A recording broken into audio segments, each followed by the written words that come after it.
What's going on, everybody? Welcome back to episode 4 of the Silver and Gold. I'm Josh. And I'm Mike. Today, we've got a spicy episode. We've got a couple topics that we want to go through involving Trey Lance, Deebo Samuel, Josh Jacobs, and then we want to go through positional breakdowns of the Raiders and the 49ers. And then for the very end, we are going to discuss our top 5 favorite players on both the Raiders and the Niners. So, for our first topic of the day, we're going to be talking about the rumors about Trey Lance going to the Atlanta Falcons. So I'm going to pull up the tweet right here.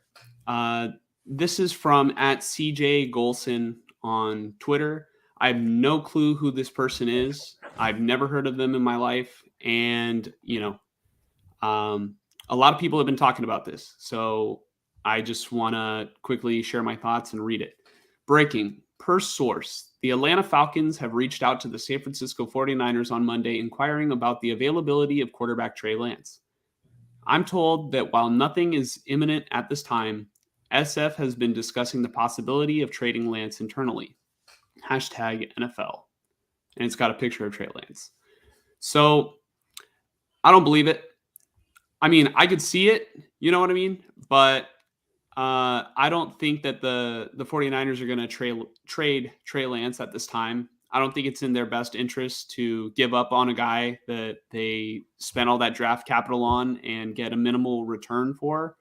So, I think that they clearly liked Lance coming out of college, and to just dump him off early, for the team that they probably moved ahead of in order to draft, to me, it just seems stupid.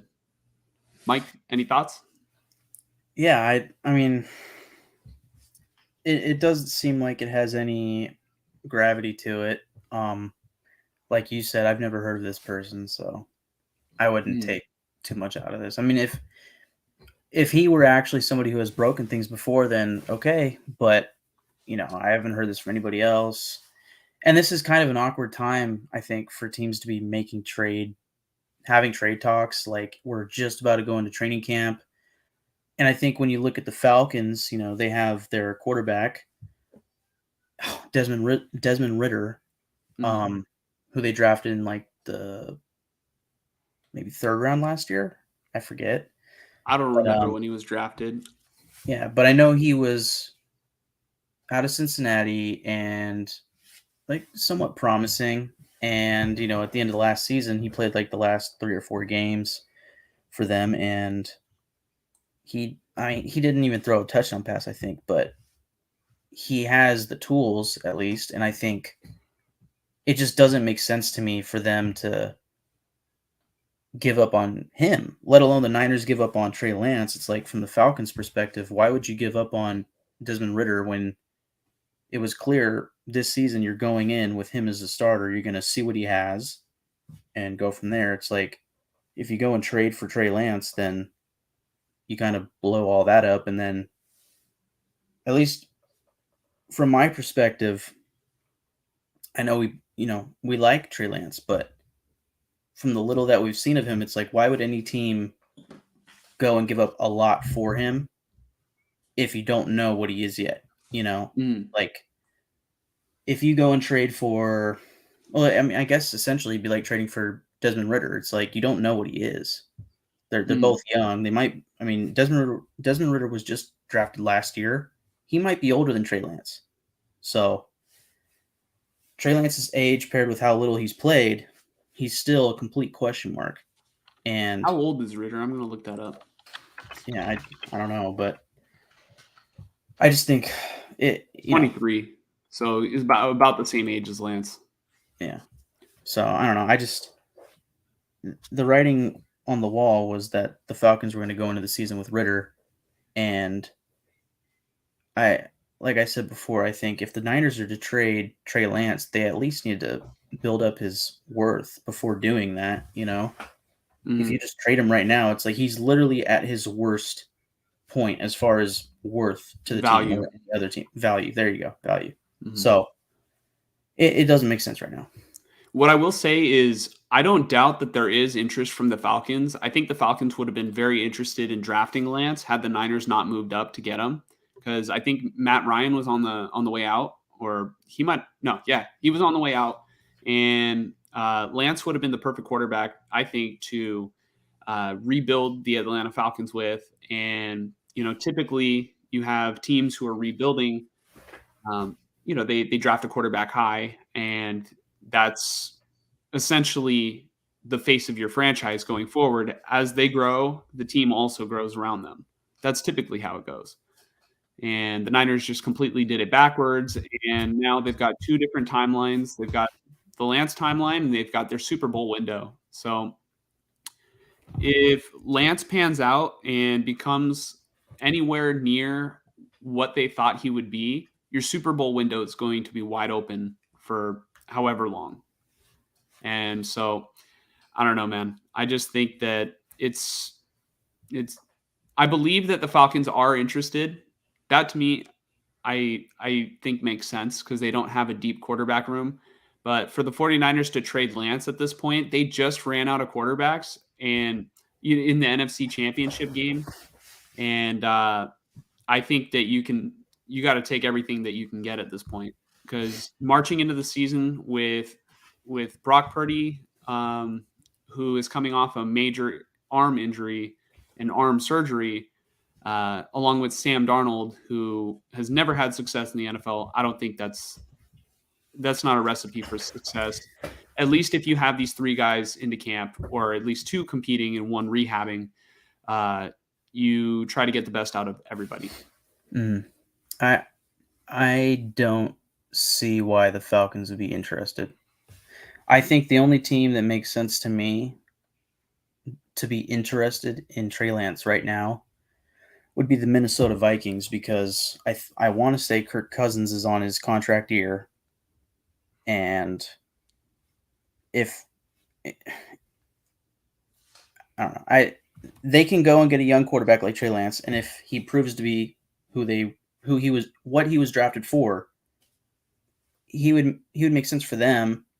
I get it for the Falcons, but they have a young guy in Desmond Ridder that they can still see what he is, and he has 3 more years on his contract. It doesn't really compute with me. Another thing that might link Lance to the Vikings is he's from that area. He literally grew up there. And apparently when the Niners did a joint practice with the Vikings in the preseason, all the media members and, just, I guess, everybody who was there, they were incredibly impressed with Lance, because they, I guess, for whatever reason, sort of underestimated him. He didn't go to like a top college. He played in the FCS, North Dakota State.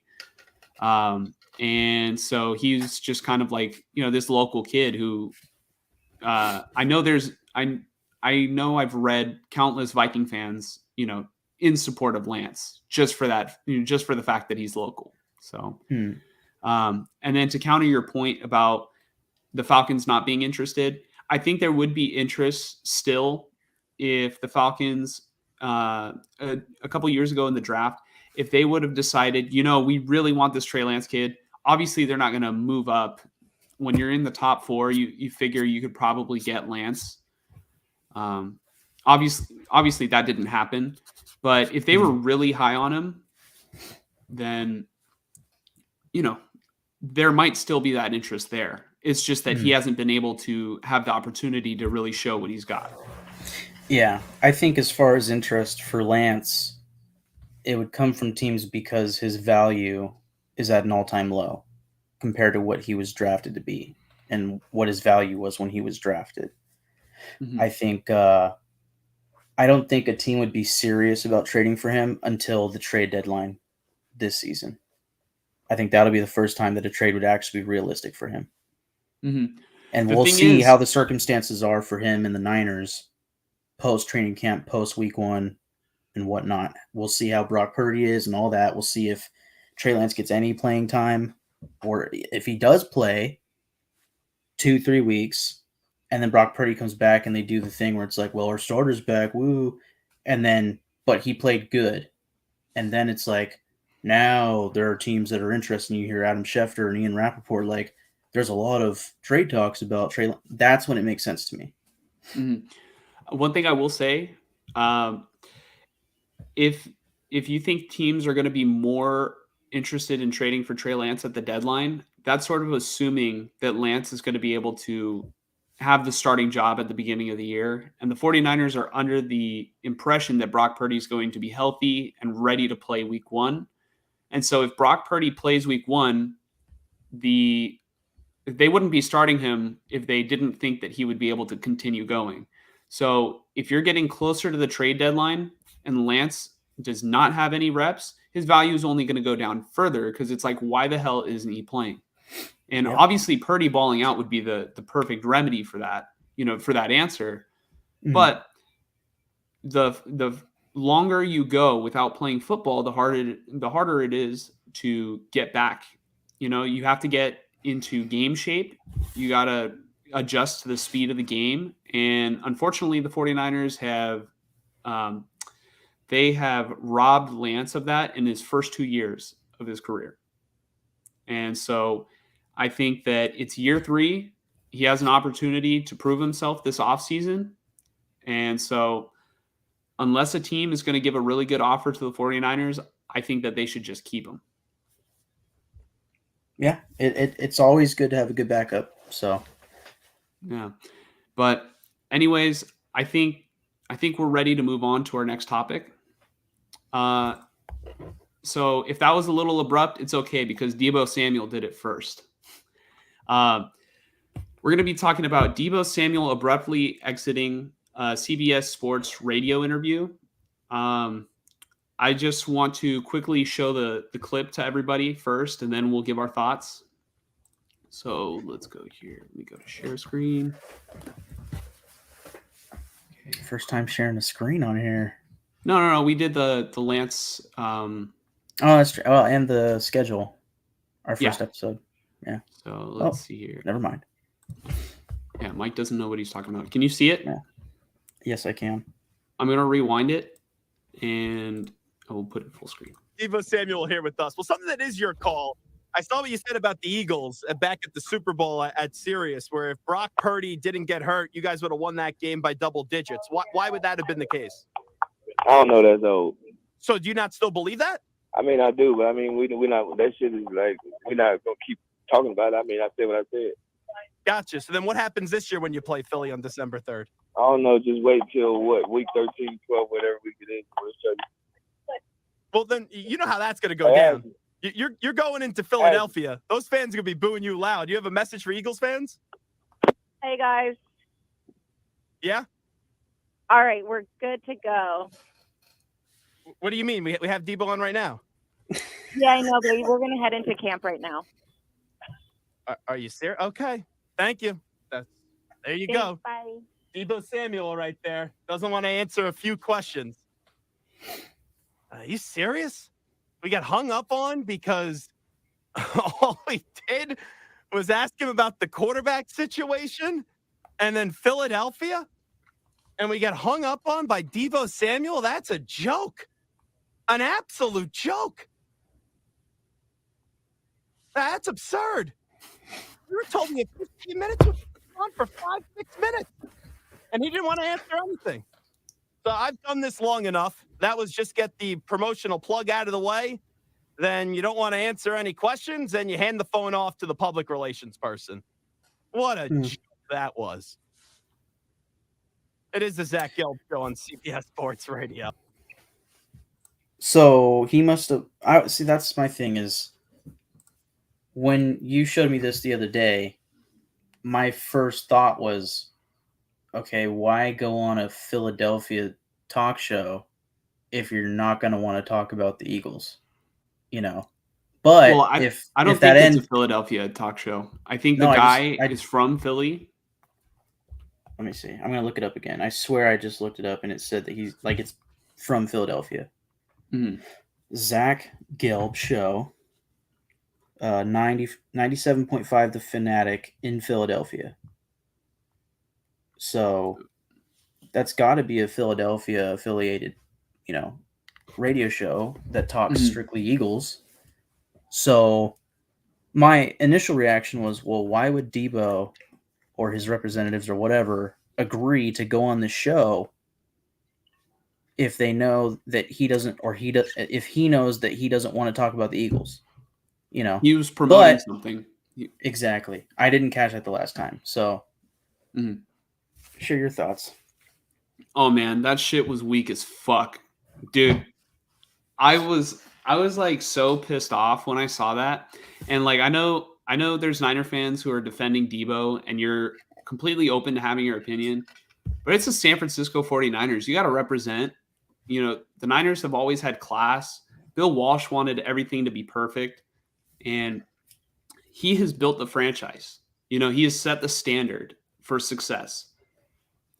I mean, dude, all right. You were on this talk show for like, the guy said 5-6 minutes. I watched the whole thing after Deebo kind of, gave his little promotion thing, like, oh, my foundation, blah blah blah. Or I guess the guy was sort of promoting it for him, Uh-huh. but they established this earlier that that's why he was going to come on and Deebo was going to answer some questions. But dude, to hand the phone off to your to your PR person or your agent, I don't know who the other person was on the phone. It's just a really bad look. It's super unprofessional. And like, if you're gonna talk shit about the Eagles, dude, stand on your fucking word. Like, talk shit. You know what I mean? It's Right. only gonna, like, you're gonna advertise the game even more. The audience is gonna be bigger for the game. Yeah, you're gonna add a little bit more pressure, but you already talked the shit. Like, stay on it. You know what I mean? Like, just, it doesn't matter how many times you answered the question or anything. I mean, you can say that you don't want to talk about it, but to hang up the phone, that to me, that's bullshit, dude. It's like, Yeah. yeah. Well, What it's were you gonna even say? weaker when it's even weaker when you're going on there to promote something. It's like when you just cut out the moment they start talking about something you don't want to talk about. It's like, well, do you really think that the Zach Gelb show wants to specifically talk about your foundation? Mm-hmm. No. How would you It's feel like if an they equal hang up on trade. you? That's fucked up. Yeah. Yeah, that would have been fucked up. It's like, oh, we got Deebo Samuel on the Zach Gelb show. Yeah, I'm here to talk about my foundation. Yeah. No, dude. Like, I was really like upset about this the other night. I was like, this is like the fucking weakest thing that Deebo Samuel has done. Well, you know what? Him saying, that he wanted to get traded and like him making all these cryptic tweets and everything, it was kind of weak. I think this tops it off. It's just like, dude, you said the words. Nobody put them in your mouth. If you really didn't feel that way, keep it to yourself. Humble yourself. Come on. And then also, you're a professional athlete. You know that there's going to be eyes on you. And this isn't the first time that Deebo has sort of felt like, man, why is everybody like watching me and everything? You're a superstar in the NFL, or at least you're supposed to be. There's a way that, you're supposed to conduct yourself because, I mean, everybody else does it and it's worked out for them. You know what I mean? It's like, I don't know. It just looks bad. It's like, yeah, I really don't want to answer these questions anymore, so I'm not even going to be here. Yeah. There's not much else to say. That is a total like diva wide receiver move, just kind of like, I don't give a fuck, I do what I want sort of mentality. Mhm. I don't know. Yeah, like, he didn't even like, he asked him why he thought what he thought. Deebo, why is it that you would have won if Brock Purdy was healthy? I don't know. That's just old. What? Like, explain yourself. Don't just say shit because, you want to fucking act like a sore loser. It's coming off as a sore loser. Like, oh, we would have won Oh, if this for would have sure. happened. Okay, how come? Nah, I don't want to talk about it. Yeah. It's you make yourself look incredibly unprofessional and like Mike said, a diva. But yeah, I guess your dogs are pretty fucking upset too. Yeah. Mike, do you have anything else that you want to say about the Deebo thing before we move on? Because I really, I mean, I feel like I'm repeating the same stuff about like just how upset it makes me like as a fan.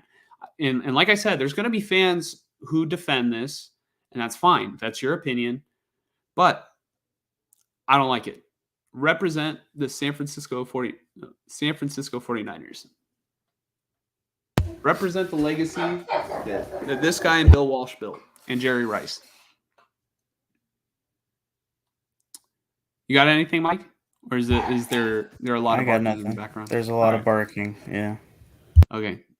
So in that case, should I go to the defensive breakdown and then go back to Jacobs, or? No, let's do Jacobs. All right.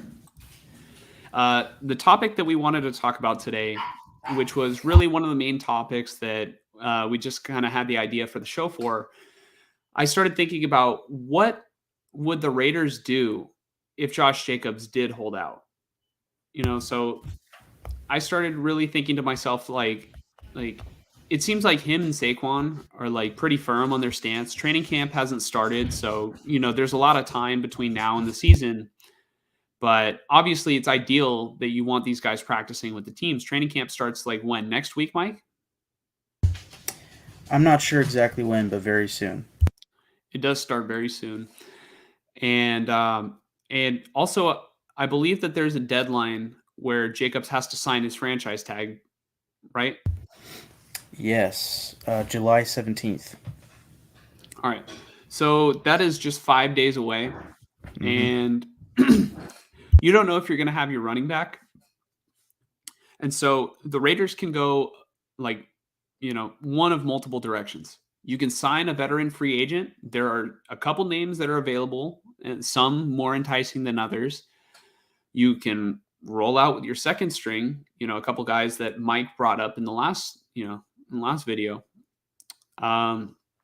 Or you can just decide we're going to suck anyway, so let's just fucking play it by ear. Josh Jacobs, if you sign, fine, but maybe they won't break out the big bank.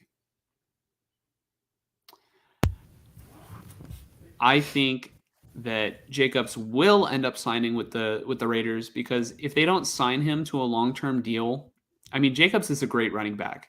If they don't sign him to some sort of long-term deal, it's kind of giving the insinuation that they don't think they're going to be good in a couple years. And if you're not giving off that vibe to the owner, I'm sorry, but the door's right there. You're going to be out there real quick. Thoughts, Mike? Yeah, I'm like on the fence because, like you said, it's a 5-day window now, and just based off of everything that we've heard or seen, it seems like behind closed doors, essentially, there's no production on the contract talks. It seems like they're in a stalemate, and it sounds like it's the same thing for Saquon Barkley and the Giants. And it just makes sense because they're running backs. I literally saw a tweet just before we started the show that essentially said that this year, like for this year's salary, Bijan Robinson is the highest paid running back in football. Mm-hmm. I did see that right before the show started. Yeah. And he's a rookie. Yeah, and I guess it's because of his signing bonus for getting drafted so high, but it's like it doesn't make sense for veteran running backs. And these guys, Josh Jacobs, who was the best running back in football last year, and Saquon Barkley, who's been arguably the most consistent running back other than Derrick Henry the past 4 years, they want to reset the market. And that makes sense because if they can reset the market, then that means that the pay scale for the running backs keep going up and up and up, and that's what they want. But these NFL teams that feel, well, the running back position isn't really worth that much to us, we can, put that towards the offensive line and get a new young running back in the third, fourth round, and he could give us similar production. I don't know if I fully agree with that, but that's kind of what the numbers say, Mm-hmm. I do agree. If you're a football team in any level, you definitely, well, I mean, maybe college, just the best athletes at running back can really dominate. But I would say that typically in football, it's all about the offensive line. They're the ones who create the holes, and you can pretty much run anybody who knows the right holes to hit and who runs hard.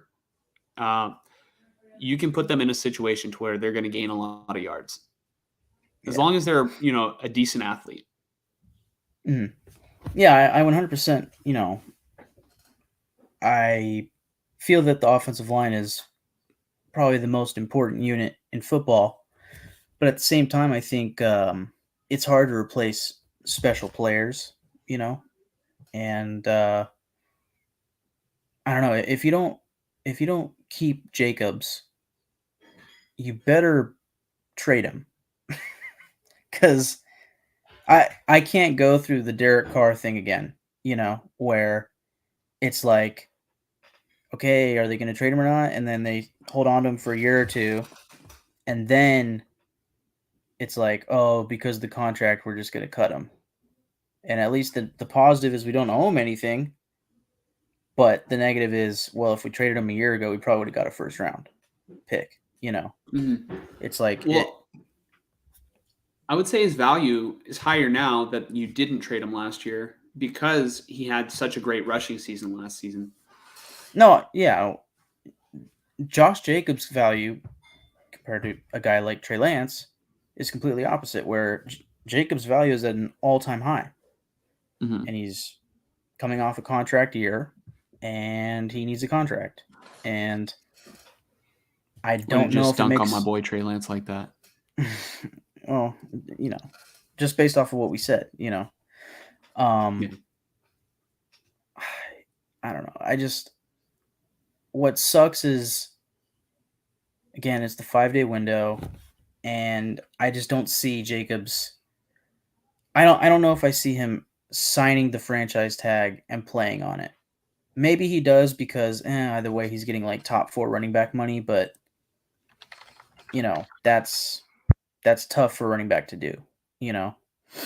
I think these running backs, they need to secure long-term deals because it's hard for them to get them. So, and I think the other issue is that he is waiting for Saquon Barkley, and Saquon Barkley is waiting for him. So, kind of like how Khalil Mack and who was it a couple of years ago? They were both kind of waiting each other out in order to get a contract extension, right? When Khalil Mack was still on the Raiders. Right. I don't remember who it would have been. I mean, it wasn't Jadeveon Clowney. I'm just trying to think of guys from his draft class, which I can't think of. A defensive end? I don't know. I couldn't tell you. I swear, I'm remembering it that way. It might not. You're probably that way, but you're probably right because I don't know. Was it somebody on the Chargers?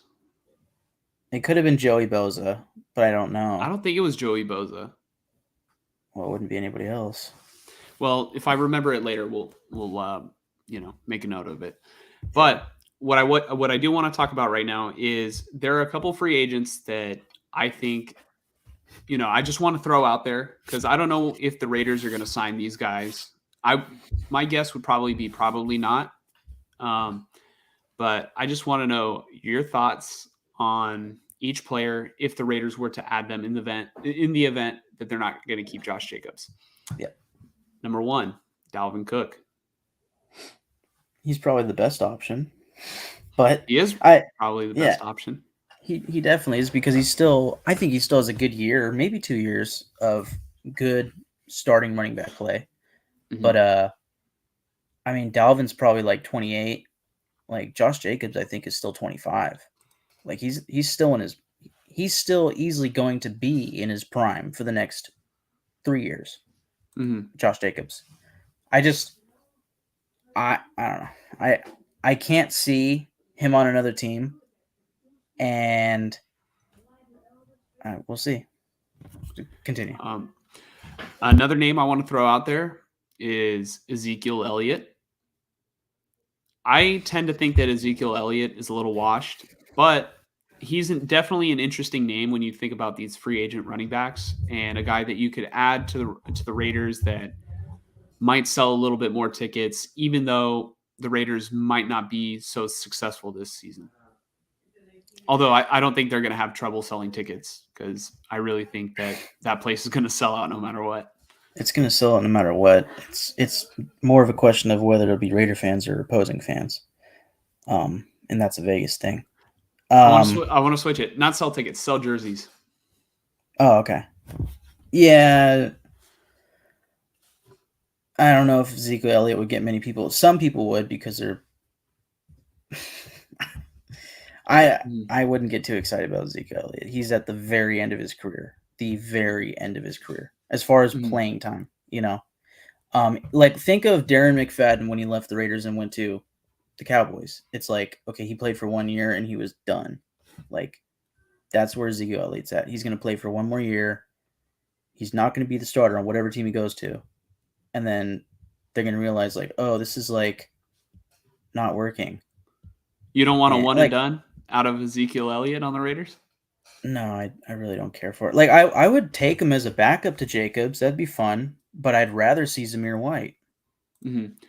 I want to throw out another name.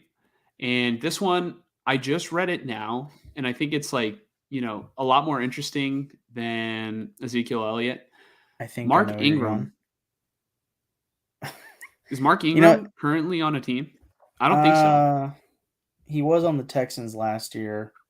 And then he was traded back to the Saints. I feel like he's still on the Saints. Well, I just Googled free agent running backs, and oh, you know what? He might be on the Saints, but he might be. But here's a name that I would think of as more interesting than Ezekiel Elliott. Actually, there's 2 names. The first one, the main one, is Leonard Fournette. He's like an extremely poor man's Josh Jacobs. Like, nah, it's not even fair. Like I would say that he's more like the Latavius Murray, Yeah, he's definitely in like the Latavius Murray tier, and I would say Fournette is kind of like in the same echelon as Ezekiel Elliott at this point in their career. They're like super explosive coming out of college and everything, but they have mileage. Yeah, and then the other guy would be Kareem Hunt, who's still a free agent. You know what? Kareem Hunt would be a good player to have on the Raiders because Kareem Hunt, correct me if I'm wrong, he's more of a pass catching kind of back rather than a straight up just runner of the football. Or maybe I just kind of have that stigma of Kareem Hunt because he was on the Chiefs and they don't really run the ball a lot. And then also when he was on the Browns, he would, Nick Chubb would be the one that's just like straight up running the football, being the bell cow. And then Kareem Hunt would come in, I would think, on passing downs. I think Kareem Hunt is like a pretty solid all around running back, Mm-hmm. Real quick, I just want to quickly acknowledge our first comment on one of our live streams, and it is from Luis Lara, my boy from kindergarten. He said, "It's Tank Hughes."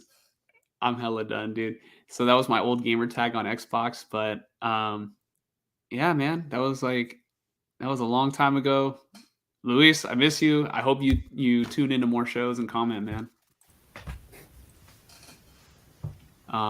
You can hear me, right? Yeah, I can hear you. Sweet. That's awesome. Yeah, I just want to say, I believe we have 2 other viewers currently live right now. If you guys want to comment and share your thoughts, if I think it's a valid comment, I'll put it up on the screen, and we will react to it.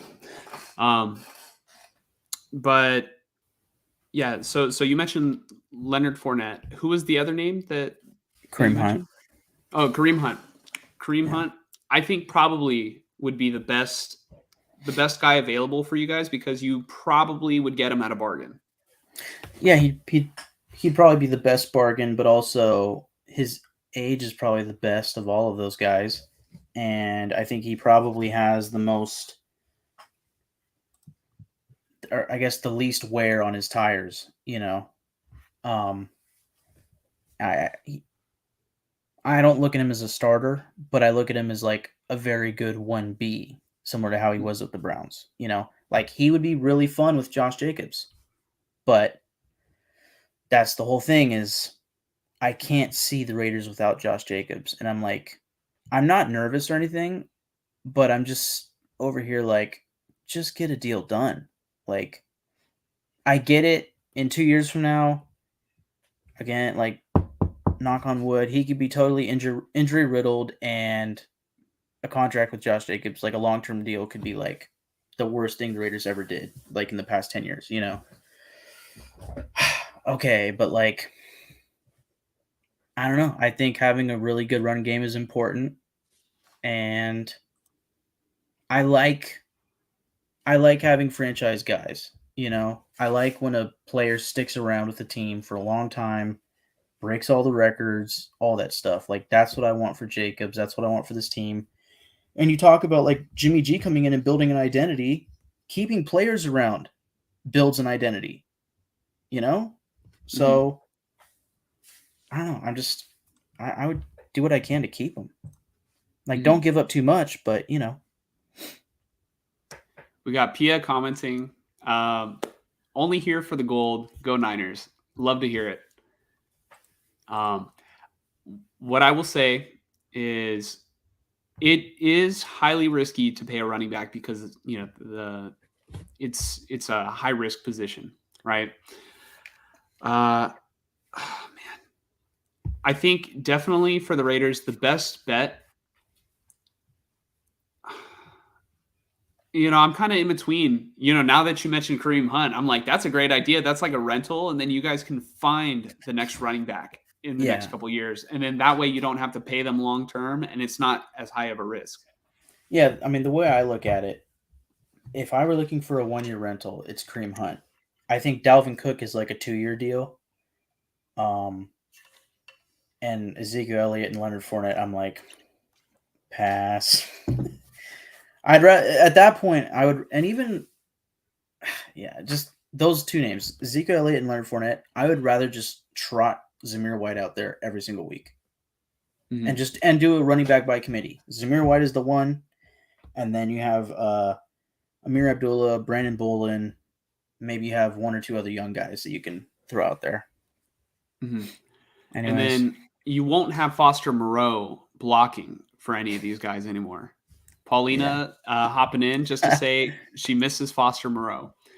Well, I mean, Foster Moreau is still with Derek Carr, so I don't know if you want to maybe root a little bit for New Orleans. That's definitely an option. Watching the Saints will definitely be fun. Well, that's the thing about Foster Moreau is, at least you could say you miss him because he's not on the Raiders, and not something far worse because, he's now cancer-free, which is very good. And he will be playing this year. So he's cancer-free? He's cancer-free. That is I think great the term news. is he's in remission, right? In remission. So. Well, I'm really glad to hear that. We'll see how the Jacobs saga kind of develops as, that trade deadline not trade deadline. The franchise tag deadline sort of creeps up on us. But in other words, another player that is looking to get his contract is also on these positional breakdowns for the 49ers, Nick Bosa. Nick Bosa is also looking to get paid. I know for a fact he's going to have a great season as long as he's healthy. He's got that spot on lock. Right behind him, I see Cleveland Farrell on the depth chart. So David Lombardi has it kind of ranked that way. I kind of anticipate that Cleveland Farrell might see playing time on the opposite side of Nick Bosa when Drake Jackson isn't playing, or when Bosa sort of comes off the field in non-passing down scenarios. But I do anticipate Nick Bosa is going to get that contract, and the Niners are probably going to give him what he wants. So I mentioned Bosa, Farrell, Drake Jackson. The next pass rusher we have is Robert Beal Jr. He's a rookie. And this defensive line is so stacked. They're one of the deepest defensive lines in the NFL, and it's kind of been that way since 2019. Sorry. And it really just kind of comes as a result of the Niners drafting so many defensive players, in the first round, so many consecutive years. And, on the interior D line, we've got Eric Armstead and Javon Hargrave. Those are going to be your two starters. I don't think anybody is really going to, push them for their spots. Kevin Givens and Javon Kinlaw will probably be in the rotation along with Kalia Davis and Kerry Hyder Jr. One player out of those names that I mentioned that I'm very interested for is the way that Kinlaw sort of, bounces back after the season that he had last year. I think that he was still banged up, but it was sort of improvement because we saw Kinlaw actually on the field. He would struggle to, see the field a couple times, or for a couple seasons. And now I believe the 49ers are kind of on the fence about whether they should keep him or not. I know he struggled a lot in the NFC Championship game. There was a lot of bad plays, but hopefully he can, learn from it, grow from it, work on his technique this offseason, and really make an improvement. But that's really those names, everybody that I just named there, I all see them probably making the team. So I kind of agree with David Lombardi here on his depth chart. There are other players who are on the outside, according to Lombardi, looking in. We've got a rookie named Spencer Wage. I believe that's how you pronounce it. If it's not, I apologize, Spencer. Marlon Davidson, T.Y. McGill. T.Y. McGill is a guy that, I've heard his name on the 49ers for a couple years. So, I would think that, maybe he might have a good chance of making the team since I know his name and he's probably been on the roster, in years prior. There's Austin Bryant, Alex Barrett, Daryl Johnson. These guys really have to get after it, in training camp in order to really, earn a spot on the team. But like I said, this room is incredibly deep. So it's going to be a dogfight in order to actually get noticed by the coaches and make the roster. I'm going to move on to linebackers. So Fred Warner's getting cut. I don't know if you've heard this. No. Fred Warner is the quarterback on the defense. He's clearly making the team. Nobody's going to push him for that. Dre Greenlaw, I also think, he is a lock to make this team. We've got rookie D Winters behind him on this depth chart right here.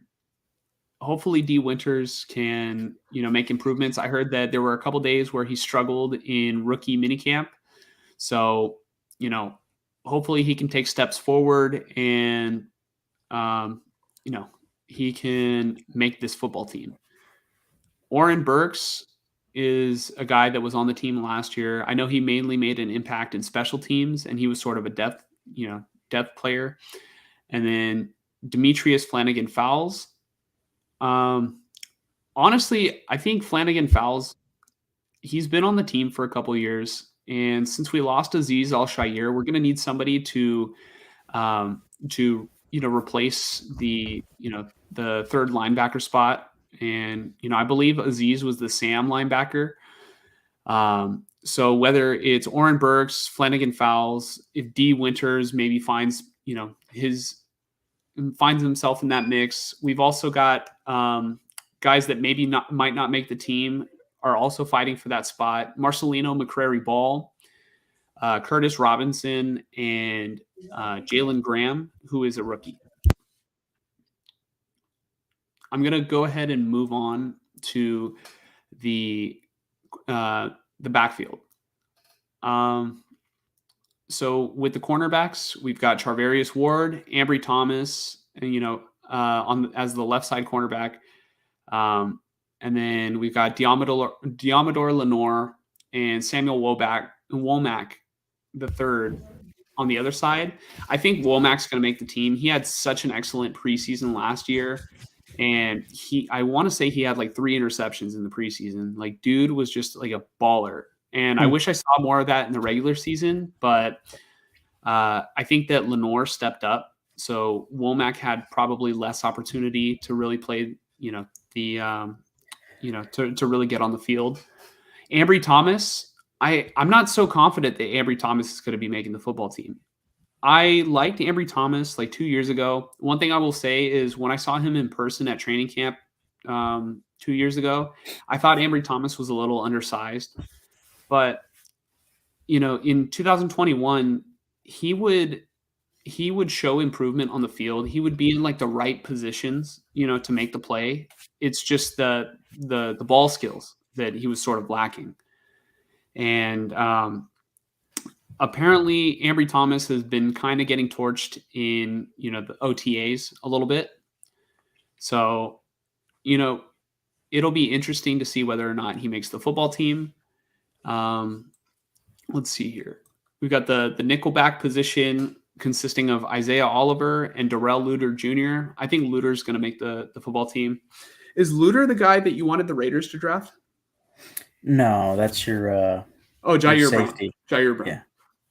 But Isaiah Oliver's interesting because he was I want to say a 2nd-round pick for the Falcons like 4 or 5 years ago. And I thought he was a boundary corner, but if he's your guys' nickel, that's interesting. Yeah, I mean, it'll definitely be interesting. I've heard that Luter has been doing very good in, the rookie camp or whatever. He is a rookie. Well, yeah, but was he like a draft pick or undrafted? I want to say he was a late round draft pick, because the Niners don't really have much of the early rounds. So let me look up Darrell Luter Jr. He was a 5th round pick number 155. He weighs 190 and he's 6 feet tall. Before you even said that, I was thinking in my head, like, that sounds a lot like Nate Hobbs, like a late round corner, goes and plays a slot and just takes it over. So I'm going to go ahead and look. Well, I guess I'll go with the safeties and then I'll kind of talk about like the people who might be on the outside looking in terms of the defensive back room. But we've got Talanoa Hufanga and George Odom. And, Odom is clearly going to be backing up Hufanga. Hufanga's coming off of an all-pro season. And, Hufanga just has like a great sense of the, when the play is in front of him, he has instincts on where the ball is going to be. And he has really improved his coverage from 2021 to 2022. And, I think that Hufanga's got that position on lock, like I said. At free safety, we got Tayshaun Gibson and we've got Jair Brown. I think Brown has a real opportunity to really push Gibson for his spot. One thing I will say, though, is Gibson sort of kept the job from Jimmy Ward when Jimmy Ward had his injury. I think Jimmy Ward might have broke his hand last year, and Jimmy Ward is a great football player. Yeah. And so, the Niners kind of put Ward in a position where he had to be playing nickelback and, not the music. I was thinking the same thing. I just want to be a look at this photograph. No. But, I think that Isaiah Oliver will probably be, a good player to really fill in the nickelback position. So that way that the safeties can stay playing safety, and you're not going to have people who are maybe trying to get, contract extensions or trying to make the team moved into different parts and, have them messed up like Jimmy Ward was last year. So if anything, maybe Jair Brown might slide over, or I would assume that Jair Brown would be the one to slide over to nickel if it did come to that, because he's just the younger player. I want to say Gibson might be kind of old, but the Niners, I believe, re-signed him on a 1-year deal. So I'm gonna look at the depth pieces on the Niners. So the people who apparently are on the outside looking in, according to David Lombardi, is Trey Swilling. I'm so sorry, but I've never heard of you. AJ Parker, Deshaun Jameson. I've heard of Deshaun Jameson. He is a rookie. Miles Hartsfield, Taylor Hawkins. I've heard of Hawkins. Avery Young, who is also a rookie, and then Quantrez Knight. I've heard of Quantrez Knight also. So we'll see how the training camp comes up I want to say it's next week. I know I've mentioned it again, but I want to say training camp's next week, and we're going to get more definitive looks on as to who's going to make this roster over the next 2 months. You can keep going. I'm going to find the date right now for training camp. Okay. I might as well go on to special teams. We'll just mix it in with defense because we hadn't really planned it. But Tabor Pepper's the long snapper. He's gonna be the long snapper unless he has a Kyle Nelson I'm gonna mess up every snap. Jake Moody is the rookie kicker. I think he's going to make the football team. And if he does not, I'm going to be pissed off at Kyle Shanahan for fucking taking a kicker in the 3rd round and not using him. But you know what? He's done worse things with high draft picks and not using them. The backup kicker, Zane Gonzalez. The Niners they swapped 7th round picks with the Arizona Cardinals, and that's conditional. So Zane Gonzalez doesn't even make the team. I don't think the pick swap even still holds. And then the punter, we've got Mitch Wishnowski, and he is not going to be challenged by anybody. So I'm going to take a couple comments before we move on to the Raiders side. Mm-hmm. Paulina said, don't even go there in terms of the, Foster Moreau on the Saints probably. Mm-hmm. Or probably, continue. Yeah, I would assume Foster Moreau and the Saints. Yeah. Yeah. So Foster, come back home. Paulina maybe it's wants to watch you. Maybe when you were saying that she should watch more Saints football, maybe it's to say I'm a Raider fan. Yeah, I think Paulina's locked into Raider Nation. Yeah. Max says, not related, but thoughts on the A's leaving Oakland like the Raiders did. Ooh. This is actually a really good topic. This is a very good topic. What a can of worms to open. Oh. I believe this is Pia's brother. So Max. Hi, Max. Dude. Yeah. Mike, I'm going to let you start this one off. Sure. If I had an A's hat right now, I'd put my A's hat on, but if only somebody gave you an A's hat. Dude, I could talk for hours about the A's. It's really interesting. And it's really sad. First and foremost, the most obvious thing to say is that, okay, if this really does happen, which it seems like it is happening, that's 3 sports teams, major, the top 3, grossing sports in America. You have 3 sports teams from each respective one leave your city, Oakland. You have the Raiders leave, and then you have the Warriors go to San Francisco, which that one didn't hurt too bad because it was they're still the Bays team. If the San Jose Sharks were in Oakland and they went to San Francisco, it'd be it's still the Bay Area's team, whatever, right? But then now it's the A's, and it's okay, the way I always perceived it was once the Raiders left, it was then clearly the A's are going to stay, right? And I have my thoughts, and I will say them. When the Raiders were trying to stay in Oakland, Mark Davis and whoever, they were trying to come up with different proposals, for Oakland site plans. And there was one where they had an investor group led by Ronnie Lott, and there was another one I want to say that had some other big investor. And they were proposed to either the city or the NFL or whoever, and it was like knock down, knock down, knock down. I'm pretty sure it was proposed to the city, and the city was like, no, we can't do that because blah blah blah blah blah. It's like, okay, well, this was all happening in like 2014. And then the Oakland A's, signed a 10-year lease to stay at the Oakland Coliseum site.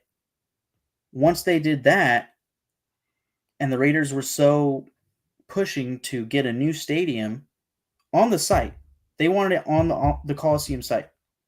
Once the A's did that, it was like, okay, well, we can't build here. The Coliseum's staying. We're not demolishing this.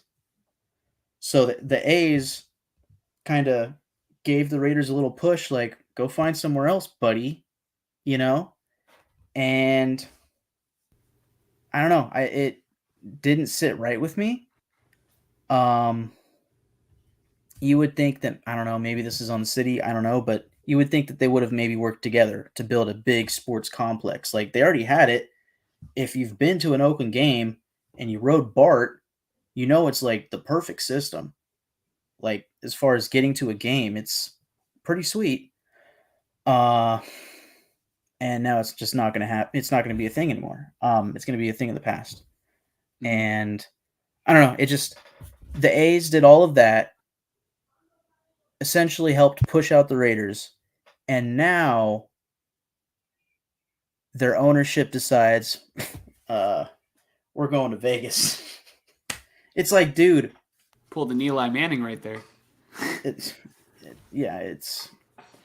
pisses me off to no end. I had already lost my love for the MLB about 5 years ago, or whenever it was that they traded Cespedes, traded Josh Donaldson, and so forth, and just dismantled the team that had Josh Reddick. They had like Sonny Gray, just a whole bunch of great players. They had Balfour, the closer, dude. They had I always forget the guy's Scott Kazmir.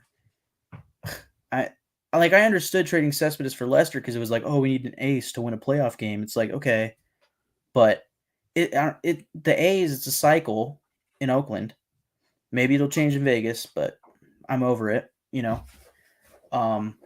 It's a cycle of, okay, we suck. We're not going to spend money. We're just going to build up our farm system. We're going to get occasional good players, and right when their contract comes up, we're going to trade them, right? And we're going to keep building up the farm system through that. And then eventually the farm system gets so good, and it takes about a year or two, and then it's so good that those players start trickling into the A's MLB team, and they become so good. And then it's like a 2 to 3 year span where those so good players start taking them to the playoffs. But then what do they do in the playoffs? They lose in the first round every time. It's either against the Yankees or the Detroit Tigers. And then it's after 2 to 3 years, well, their contracts are up. Time to blow it up. And A's fans got fucking tired of it. And now they don't go to games, which since after Josh Donaldson, I'm sorry, I'm forgetting. I'm totally off. And I'm forgetting his name because that's how much I don't care. Are you talking about the most recent players that they traded? Matt Olson, Matt Chapman. Matt Chapman. That was the end for me. I was into it. I was like, they're great. They're going to do it. And then they go and play the Yankees like 2 years in a row and they're done. It's like, and then they trade them, right? That's when I was done. I don't know. The A's organization can go fuck themselves. That's how I feel. Yeah. Well, really the owner. Yeah, the owner. I mean, I don't know if you saw it. You probably did. They just had the All-Star game yesterday, and it's like, I mean, the A's fans, like I said, the organization can fuck themselves. The A's fans are awesome. Okay. A's fans are awesome. And they don't deserve it. I'm saying they, like, I'm not an A's fan. I am, but I'm not right now. It's like I'm just out. They completely took me out of it. You're an upset A's fan, and I 100% understand. I just want to quickly, I do want to talk about this as well because I really care about this. I am coming from a background where I am a Giants fan. I 100% consider myself a Giants fan. But I would be lying to you if I told you the A's did not have a special spot also in my heart.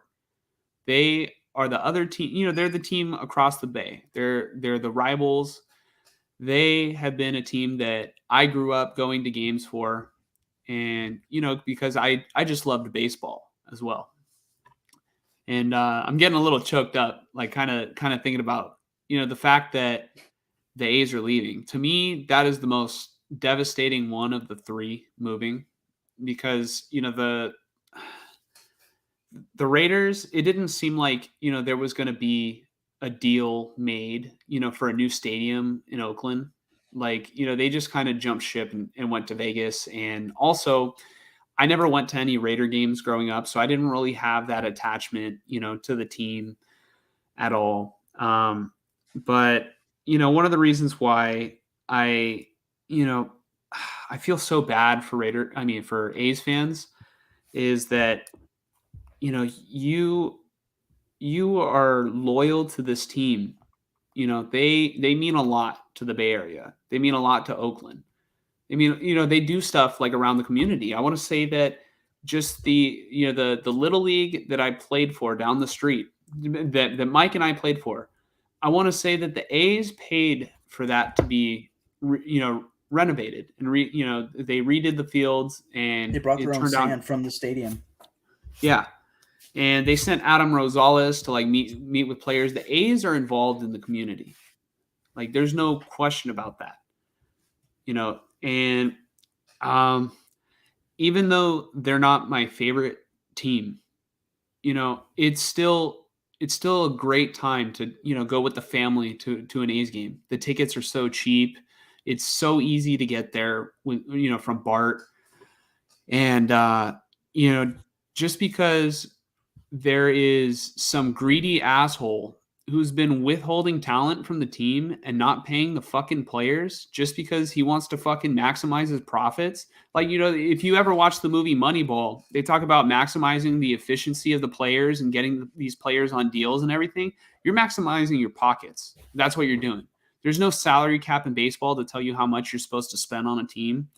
But you're over here, I'm just going to, spend as least as possible and try to get the most out of these numbers. Baseball is more than just a numbers game. And that's why I also, even though, the Giants are doing good right now, well, they were doing good last month, but the Giants are doing good right now.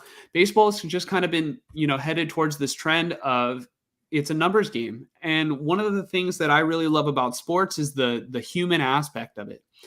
And the fact that, there's people behind these players. They're not just numbers. If you want to run a computer simulation all day, go ahead and go do that. Go play MLB The Show. Baseball, I love managers like Dusty Baker, Bruce Bochy. They're like, kind of old school kind of guys who, just kind of understand when a guy's dealing, you leave him out there. It doesn't matter. That those are your best players. I'm going off on my little tangent right here, but keeping it focused towards the A's. They've been doing this for decades. The glory days are long gone for the A's, unfortunately. But one thing that you can't say is that they don't have a passionate fan base, because when the A's just a couple of years ago were in the playoffs with players like Matt Chapman and Matt Olson and Chris Davis, I swear the Coliseum had people in those seats. If you take away players like that, and then it just happens over and over, you can only fool a fan base so much, over 20 years. And, it's just really unfortunate that the fans have been deprived of yeah. No, I read it. The Oakland Zoo is moving to Vegas 2026. Yeah. Yeah, I wouldn't be as sad about that. But Um, like I think it's good to have two baseball teams inside the Bay Area. Like baseball, baseball is just such a great American tradition, and the A's have such a great history, and most of that history is here in Oakland. And you're just going to pack it up. Yeah, I mean, similar to when the Raiders moved. But like I said, I'm talking about the A's right now. This is like my emotional attachment. I grew up liking players like Eric Chavez. Um, you know, you you can't just you can't be an asshole. Well, I guess you can and you will. So what is it, John Fisher? John Fisher, fuck you, dude. Sell the team. You're not interested in baseball. I don't think you ever were really interested in baseball. And he's interested in the profit of baseball. That's what he's interested in. yeah, it's just an investment in him. Just go, find something else to invest in. Come on. There's people who have an emotional attachment to this team. And also, I mean, while I'm at it, Rob Manfred, you are an excuse of a commissioner. You are the worst commissioner in professional sports because you are undermining A's fans and throwing jabs at those fans at every opportunity you get. They just want their team to stay, and you keep saying, "Oh, well," when they had the reverse boycott, it's something about them having an average attendance, for one night or something. Like, dude, if they would have invest in the team, people would show up. The Oakland Coliseum, honestly, as a Giants fan, I get to witness the best stadium, I think, in arguably all of sports. As a Giants fan, the Oakland Coliseum is really not that bad. It's old, but really, I mean, I think the Coliseum has its own charm. Just because it's not state of the art doesn't mean that it's not a good venue to watch a baseball game. Yeah. Well, so you just said something that sparked my anger. Go for it. But I'm forgetting it. That's the problem. Not that angry. Yeah. You won't like me when I'm angry. No, because you went onto the Oakland Coliseum. John, what did you? Huh? John Fisher can take it like Kirk Cousins on Monday night, huh? Or yeah. Well, I'm trying. The reason why I posted that picture of like the Oakland Zoo moving to Vegas in 2026, there was a stat that I saw on Twitter, and I'm not finding it in my retweets or likes, but it essentially said it was like a list of different MLB teams and how they rank in like most highest grossing teams, like franchises, and like maybe the most profits earned from jersey sales and shit like that. Well, in the top 5 for grossing teams, like profit as a organization, like number 4 or 5 was the Oakland A's, who don't get anybody to sit in their seats. And this is from last season. It's because they don't spend any money. That's what John Fisher does. It's really fucking annoying. And like you're gonna have the diehards. You're gonna have the diehards who are just gonna go there and support no matter what, and they're gonna buy the jerseys of all the new players. But you're always gonna have new players every single fucking year because you don't want to invest and pay these players to actually go out and win a World Series. You're not in the market for winning the championship. You're in the market for making money. Here's what I was gonna say I was so angry about. So the commissioner came out and said, whatever he said about like, oh, well, this is just one time that the A's fans show up, essentially, right? Total dickhead move. Why do you think the A's fans don't show up? Oh, you're saying it's because the Coliseum's like a piece of dog shit? No, it's because they're so used to the team in the cycle. Okay, they show up when the team wins. Okay, so when Matt Olson, Matt Chapman, they're winning, cool. The last time that the fans really, really like were selling out the stadium was when you had, like I mentioned, Josh Donaldson, Cespedes, all that. Like they were like the number one team in baseball for a good little stint. And I'm talking like for 1 year, regular season, obviously not the postseason, but so the thing that pisses me off is, they trade Matt Olson, they trade Matt Chapman, and then the fans stop showing up. And then they raise the prices for the tickets. Mm-hmm. And then the fans really don't show up. So why the fuck do you think the fans don't show up? Do you think it's because, the stadium stinks, they clearly need to get out of there? Yeah, Or is it because the team fucking sucks, they always do this, and they're raising the prices while they do this?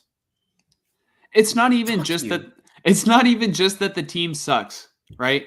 Because it's not that. The Raiders were just in the Oakland Coliseum just a couple years ago. The Raiders always sold out, right, Mike? You were there. The Raiders would always sell out, and the Raiders Yeah. sucked, for the past 20 years. Yeah.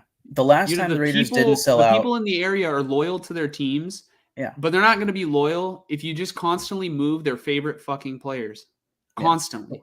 The last time the Raiders didn't sell out was when or I should say maybe the last time the Raiders would get blacked out, I think it goes hand in hand, was back when they had Jamarcus Russell. That stopped in like 2010. Like from 2010 on, they were selling out the stadium, even when they had like 4 win seasons.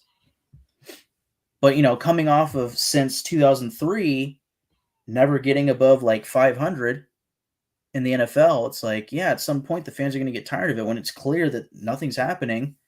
It's just Kerry Collins and then this guy and then that guy and then this guy and then Jamarcus Russell. It's like, but the difference between football and baseball, and this is the thing that really pisses me off about baseball as a whole, but specifically John Fisher and the A's, is the lack of a salary cap. So the Yankees and the Dodgers and the Giants and whoever else, the St. Louis Cardinals, can spend because their owners want to. Yankees, Dodgers, and Red Sox are kind of in this tier. They're in the upper echelon. We're just going to dish out money. Yeah, I mean, maybe the Red Sox are just a little bit below. I mean, Yankees and Dodgers, they will 100%. Those two. They know, they will try to buy championships. Yeah, every year, and it feels unfair. So I would put the Giants and then yeah. Whoever I don't else. think they're in quite where you grouped because they're not there. Big name free agents, but I would love Ohtani. I would love Ohtani. Yeah, but it's like John Fisher has money, but he's not investing in the team. If you just invested in the team, when you have this great farm system that you built up and you have Matt Chapman, Matt Olson, blah, blah, blah, it's like if you just bought a couple players to surround them, you buy a pitching rotation, maybe you'll go in there and you might get to the World Series, but they never tried it. Not once. It was always Moneyball. You know how crazy it would have been if the A's would have won a World Series in like modern times? That would have been crazy. And I bet you they would have had a stadium built in Oakland. But John Fisher didn't want to invest in the team. And you're just playing this, I'm going to go cheap on the team. You think the city is going to want to build a stadium for a cheap-ass team, for a cheap-ass owner who doesn't even want to, invest in its players? You know what I mean? So, and another thing I want to say is I wanted to ask you this question, Mike. So the Raiders are obviously in Vegas now after moving from Oakland.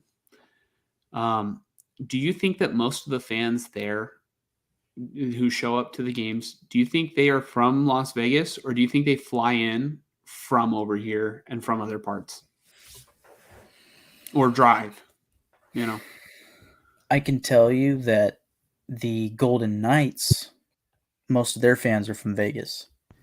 I can't say for the Raiders because I think the NFL is kind of a different beast, I think it's clear that it's a lot of Raider fans. The thing that I think the Raiders have going for them is that they have fans from now 3 different cities. Oakland, or I should say the Bay Area, the greater Los Angeles area, and now Vegas.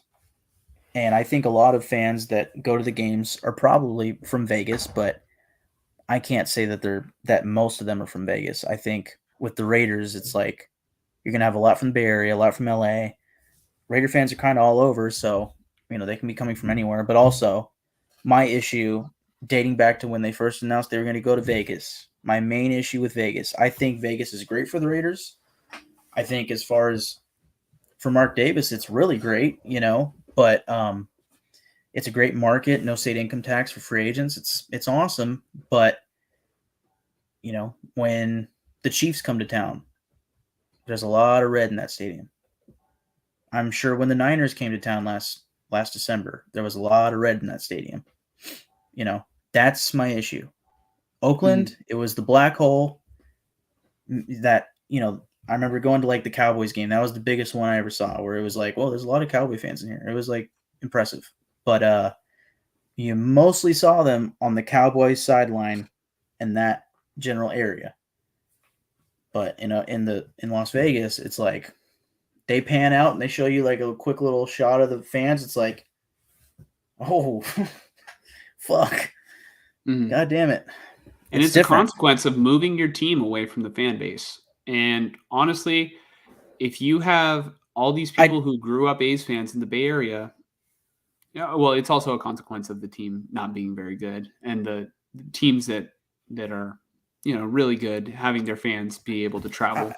I think the problem with the Raiders in Vegas is Vegas. Vegas is the ultimate destination in the country. You want a weekend getaway, and you want to list three places that you could go to. I guarantee you, if you are an adult above 21 years old, Vegas is one of the options if you're thinking of flying somewhere. Guarantee you.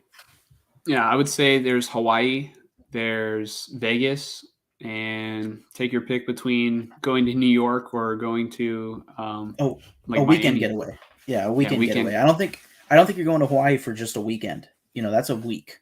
Okay. If you wanna fly somewhere quickly, go in on Friday, come back Sunday night or Monday morning, Vegas is a top 3 destination. That's why, if I were a Baltimore Ravens fan, if I were a Steelers fan, if I were this or that, and I see that the Raiders are playing my team in Vegas, that's the first game I'm looking for tickets.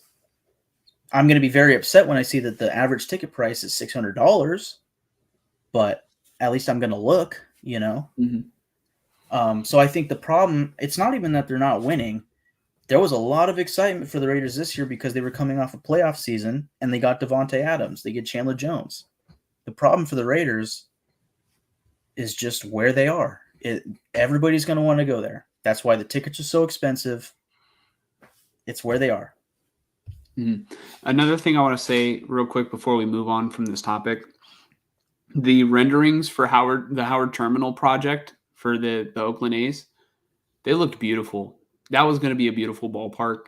And, if John Fisher would have just invested in his team and proved that people are going to, so that way people could have the opportunity to prove that they would be loyal to the soil, which they are, and go to games. And it could justify there being public funding for, a state, a waterfront ballpark right there in Howard Terminal. We would have gotten that. And I think that I've seen the rendering for the stadium in Vegas. It looks terrible. I don't like it. I honestly think I think the Coliseum as it currently sits looks more beautiful than the renderings for the one in Vegas. I'd have to look at it again. I'm so out of it. I didn't even pay attention to what it looked like. I saw it quickly and I wasn't overly impressed by it. But the Howard Terminal proposal that they showed with the photo, it looked great. That's about it for that. Max, great question.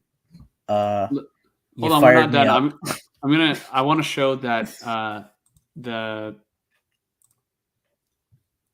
what the rendering, the rendering looks like from the outside. I like this logo, that's kind of cool. But That reminds me of the Angels. What the hell is the shape of this thing? And what is this big old ring around it? Like, I don't know. And then the inside looks plain. It just looks kind of plain. Yeah. It's all right. The backdrop's awesome. I'll give it that. Are you even really going to be able to see that? If you're sitting in the third deck, for sure. Because this is 1, 2. I mean, this is a third deck up here. Mm-hmm. You know what I mean? So it's kind of like, you know how you can't see the Oakland Hills because of Mount Davis. Mm-hmm. Like, right. But to me, this looked far superior. Yeah, no, that's super cool. I will say though that the lack of outfield seating makes it look like a AAA stadium. You know? Yes. I don't know. A minor league stadium. Weird. Yeah. Yeah. But anyways, I think we're ready to move on. Oh, we'll take another question or another comment. Paulina is referring to the Foster Moreau comment. Yeah. She said, "Don't even go there," and it was because of his cancer. And like we said, he's in remission, according to Mike, and that is very good news. I'm very happy for Foster Moreau, and I think he'll be fine. Yeah, that's what I figured she was talking about, but I didn't know for sure. Mm-hmm. So now we're getting to the Raiders' defensive positional breakdowns. Mike, I will let you have the floor.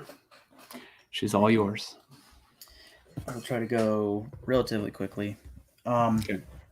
So, just to go through the defensive positional breakdowns, I'm going to start with the defensive line, move on to the linebackers, and then finish with the defensive backs. And then, like Josh with the Niners, I'll get into special teams really quick. I think when you're looking at this defense, the strength is the pass rush. I don't really know if you can say that about the defensive tackles, but I think there's some good run stoppers in there, at least potentially. And say the strength of the defense is Max Crosby. Well, it's Max Crosby, but then you add in Chandler Jones and now first-round pick Tyree Wilson. That sounds like a formidable defensive or pass rush. It is a respectable pass rush. Mm-hmm. I really liked Chandler Jones when the Raiders signed him last year, but I don't think he had that great of a season last year, not compared to the one he had in Arizona the year prior. Yeah, I'd really like to see a bounce back from him, but if not, what I really want to see is a lot of promise from Tyree Wilson, and then hopefully a little bit of a gradual growth, and then second year he just takes off. Paired with Max Crosby, I'll definitely be interested to see what the Raiders get out of him. Yeah, and same again for Chandler Jones. Like, I'm curious how he's going to do this year because to me, he's a top 15 pass rusher, give or take. So defensive end, start with Max Crosby. There's not much to say. And this is, I wouldn't really label like the backups as left or right defensive ends. So I'm just kind of go with defensive end, D tackle, and so forth, because a lot of things can change come training camp and preseason. So Max Crosby, Chandler Jones, those are your starting defensive ends. And then somewhere behind them, I'm assuming as the backup to Chandler Jones and probably also as a major rotational pass rusher will be Tyree Wilson, the first-round pick.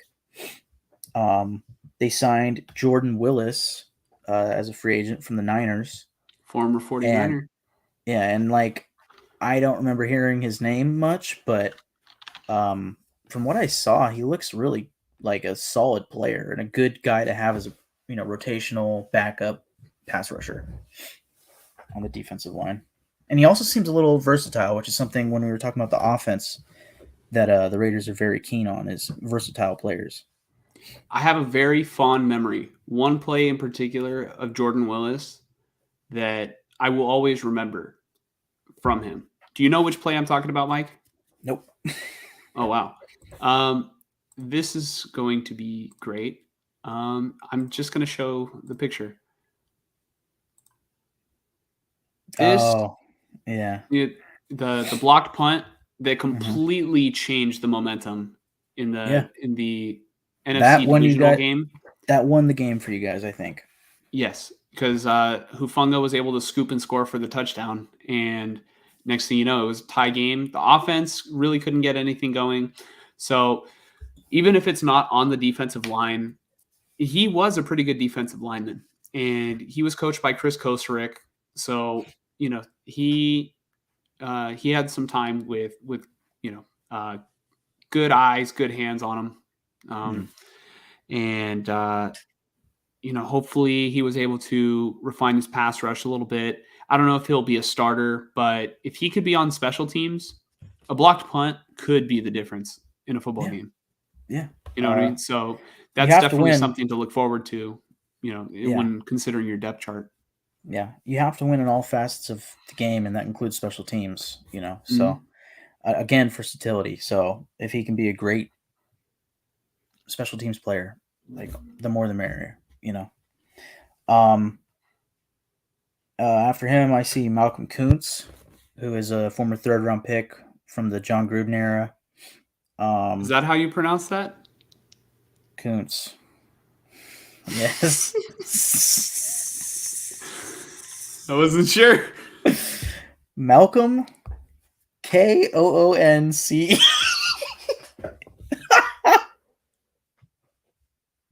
It's OO? Koonce. Cool. Okay. Yeah, I'm just gonna. Fuck it. Who cares? Okay. Tell me why I thought it was KU. I thought it was KUNTZ. Oh, that's because there was a tight end out of the draft this year. That was his name. Oh, okay. Yeah. Okay. But I'm pretty sure that's how you pronounce it, though, is Kuntz. Because if it were Kuntz, that'd be bad. So, with a Z. Anyways. With a K. Yeah. And canceled. So I mean, Malcolm Kuntz. Malcolm. He shows a lot of potential.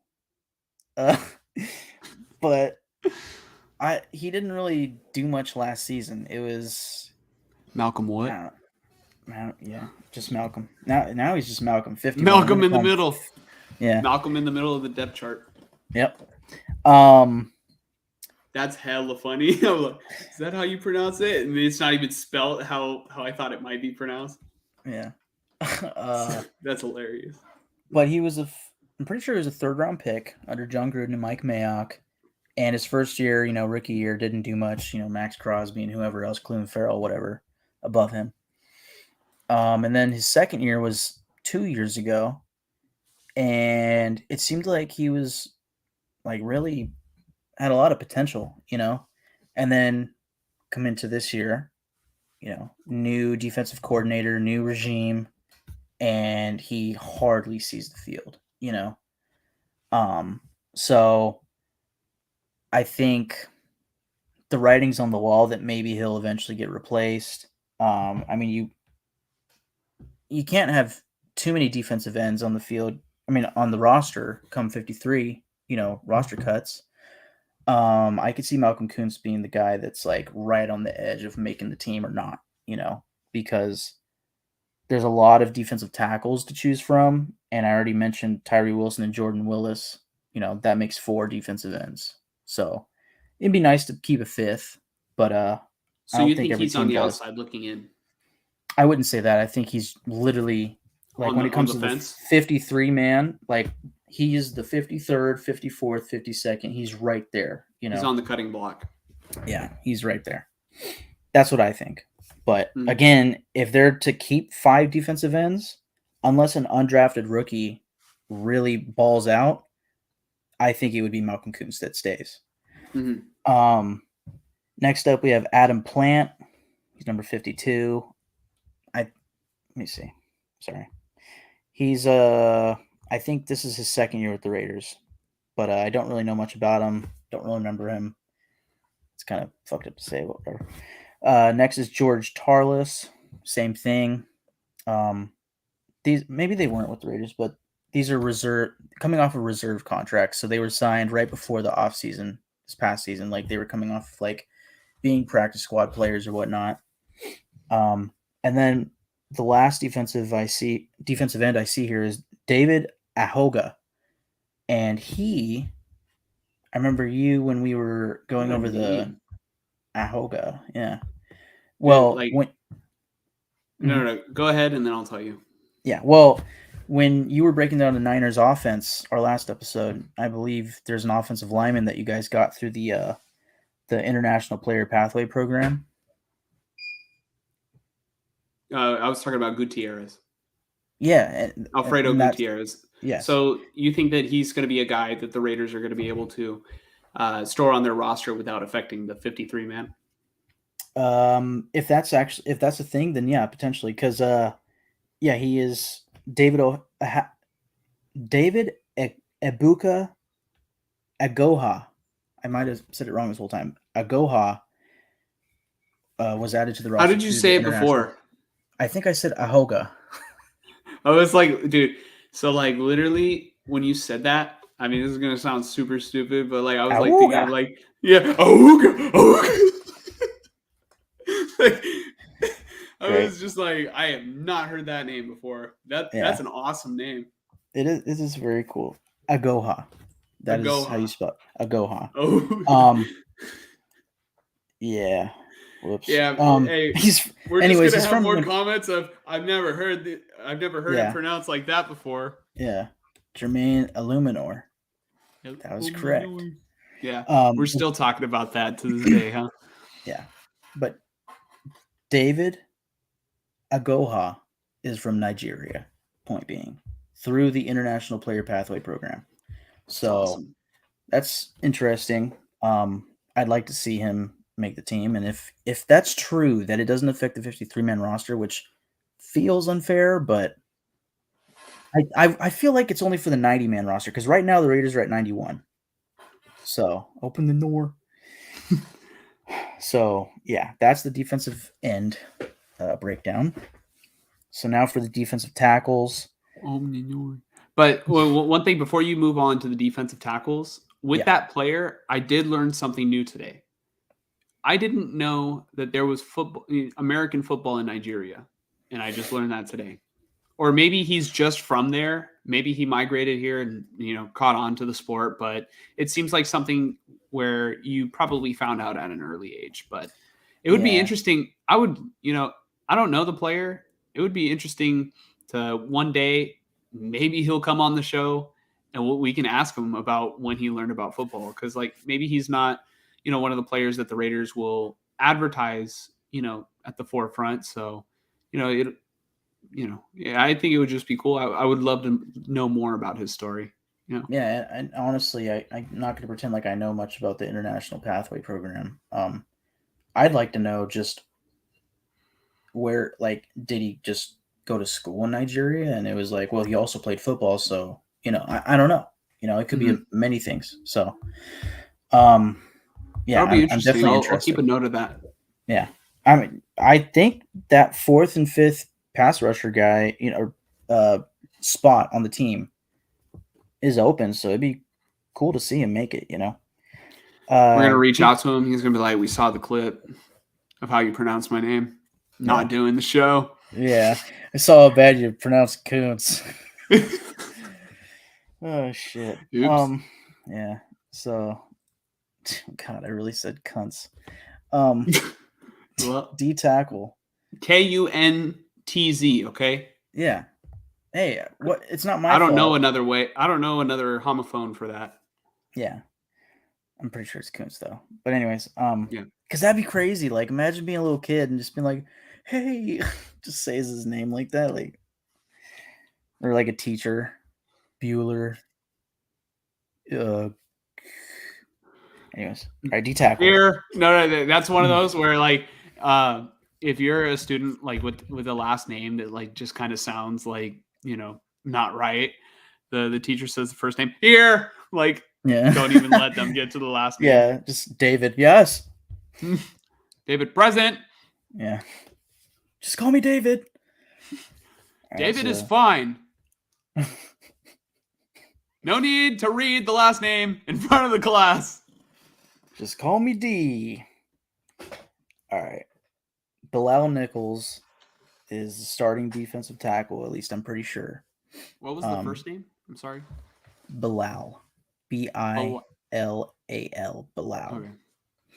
Bilal Nichols. He was signed last offseason. One of the main free agent signings by Josh McDaniels and company. Came out from the Bears, and he didn't really do much for us last year. I never really noticed him.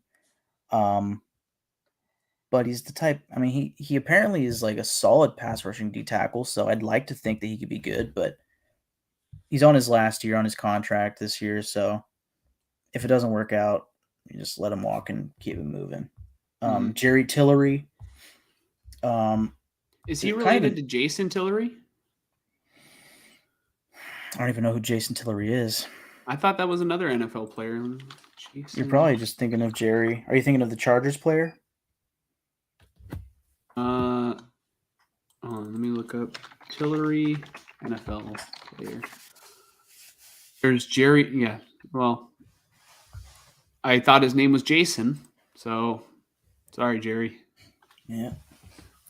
Anyways, Jerry Tillery was a first-round pick for the Chargers like 5 years ago, and just never worked out. They eventually cut him, and the Raiders picked him up off waivers like a year or two ago, and it seemed like he might have some stuff here. You know, he's not like super consistent. You could argue he single-handedly lost us the Rams game last year with a penalty, but I thought the penalty was a little suspect, and if you take away that penalty, he was having a phenomenal game. So, was that Baker's first game in the Rams uniform? Yeah. It was bad. Yeah. But Derek Carr was playing in that game, and we only scored like how many points? So, anyways, Neil Farrell Jr. and Matthew Butler were two draft picks from last year.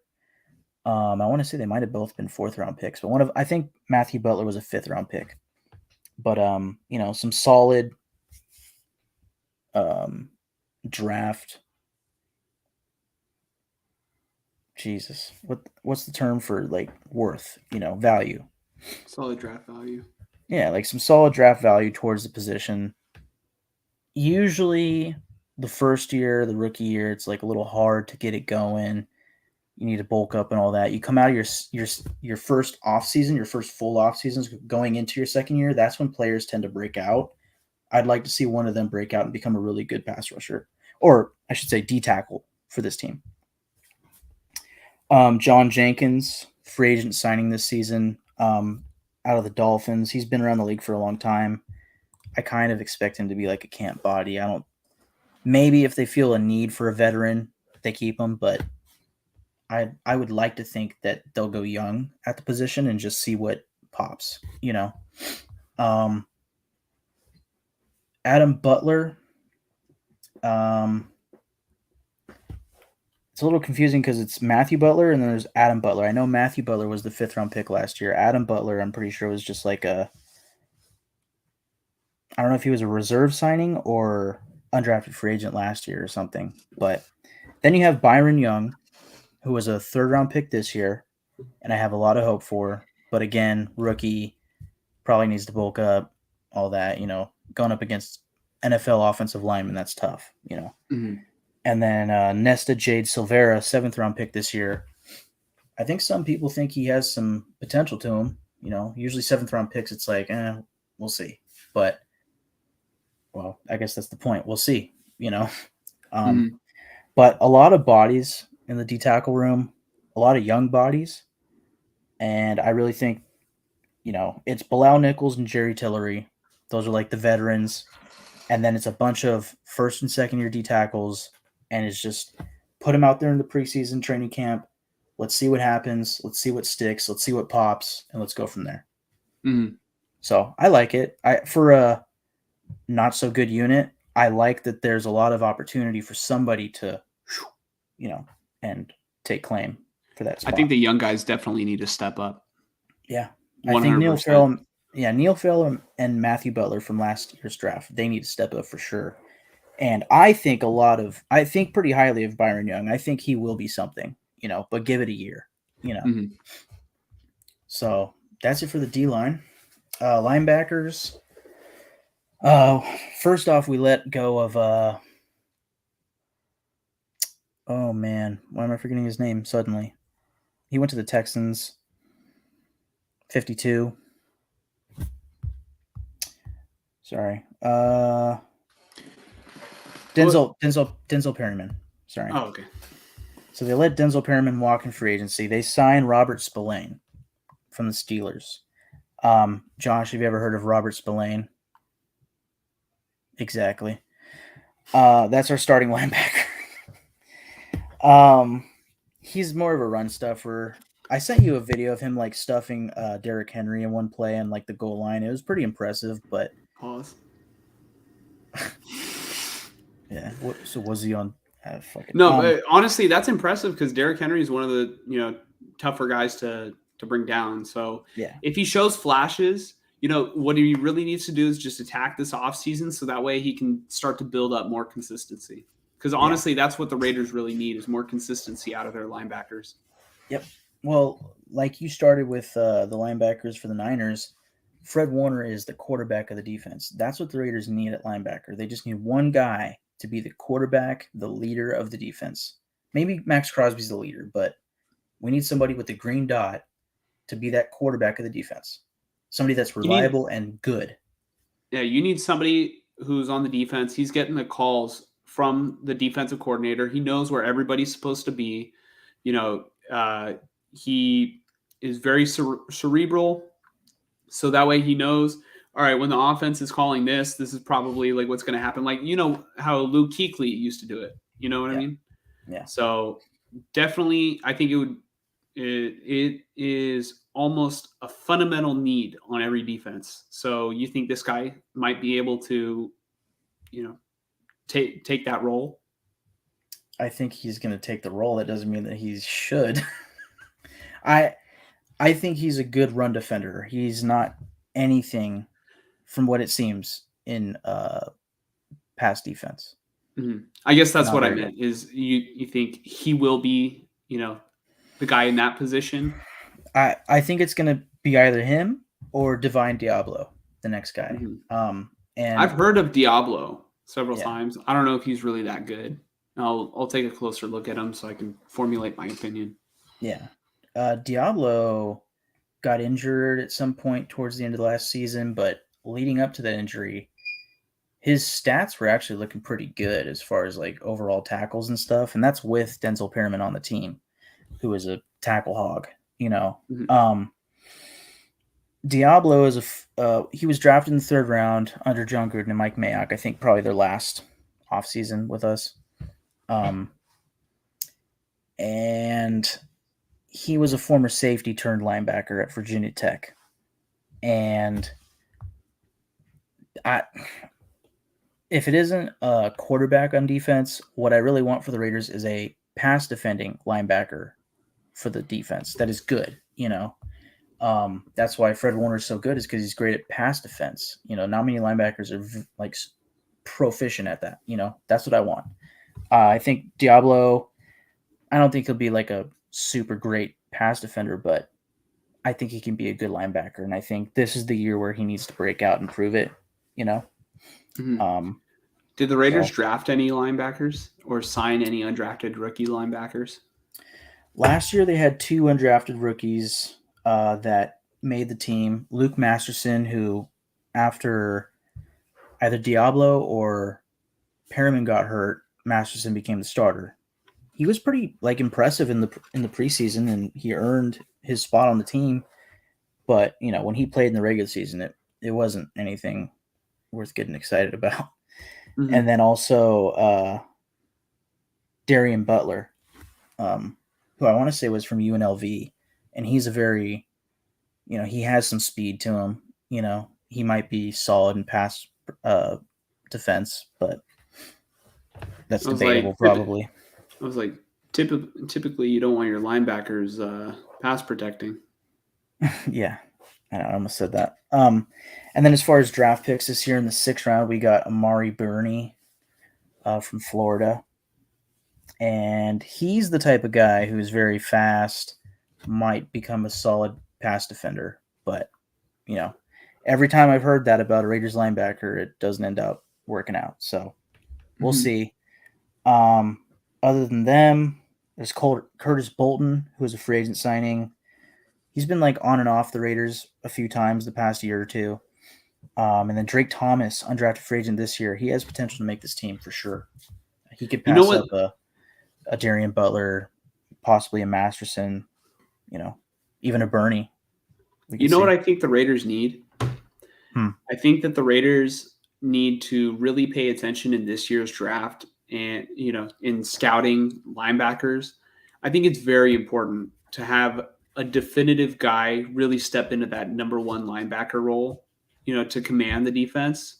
Because I just think of a guy, this is a pretty bad example, but I have another example that's pretty good. But, somebody like a Reuben Foster, because Foster was super talented. And, as soon as he was drafted, he was like the number one, right? He was going to be the future of the franchise. But a guy that I think, is probably a better example is a guy like Roquan Smith. He was drafted high.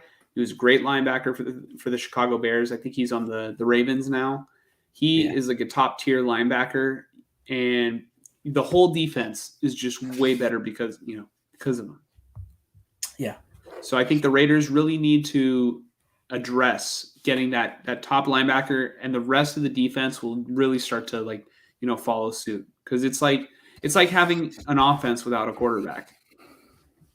You know what I mean? Yeah. Yeah, I've been waiting all my fandom for a great linebacker on the Raiders. I've seen great defensive ends. I've seen great corners. I have not seen a great linebacker on the Raiders. So last linebacker to note, Kanai Mauga. Pretty sure he's a reserve, contract sort of linebacker. How did you put it for players that are on the outside looking in? Were you gonna say something? No. I thought you asked me a question. Yeah, I was asking what you call the players that are on the outside looking in, but then I thought of it and said it. Yeah. I mean, you can also say they're like fringe. Yeah. So on to the defensive backs. Well, for linebackers, just kind of similar to D tackle. There's a lot of young talent, if you will, that will be fighting for spots on this team. Masterson and Drake Thomas, Darian Butler and Amari Burney. I could see those being battles for the backups to Spillane and Divine Diablo. So that's interesting. Who were the three starting linebackers? Can you just? I don't think it's three. It's two. Okay. And the reason why is because they're traditionally in a nickel formation. So there's always a fifth defensive back. Not always, but usually. So that's their base. That's their base is their nickel. Yeah. And I think if it's not nickel, they might have a fifth pass rusher, Mm-hmm. And that's where like a Tyree Wilson might come in or something. Okay. So the defensive backs. We'll start at corner. I'm starting with Nate Hobbs, although I think he might go back to being the nickel corner for the Raiders. I think he can be an outside boundary corner and be good at it, but I think he might be more comfortable at nickel, and he was fantastic as a nickel corner. So I'll start with the nickels. There's also Tyler Hall and Bryce Cosby. Tyler Hall played nickel last year, started, and I didn't notice him much, and that's probably a compliment. Similar to like an offensive lineman. Like, when an offensive lineman's just fucking up, and it's like you just can't help but notice, right? And you hear his name all the time. Alex Leatherwood is a good example. Like, always getting penalties, giving up sacks, whatever, right? Horrible. Mike Same goes for McGlinchey was a good example when it would come to pass protection. Although he improved as the season went on, it felt like. But for a couple years, it was just like it was kind of rough. You know what I mean? He would just get tossed around, and it's like, I mean, everybody would just kind of pick on him, and you would always hear his name, and it's never good for, like you said, a corner. It is good for a corner when they're getting hella interceptions or pass breakups, but right. It's never good for offensive linemen for sure. Yeah, but I never really remembered hearing Tyler Hall's name much, and I mean, like, it's not like he got any interceptions or anything, but apparently he did really good in the nickel. And that's interesting to me because if Nate Hobbs is going to be the starting nickel, then you keep Tyler Hall as the backup, and then I don't know.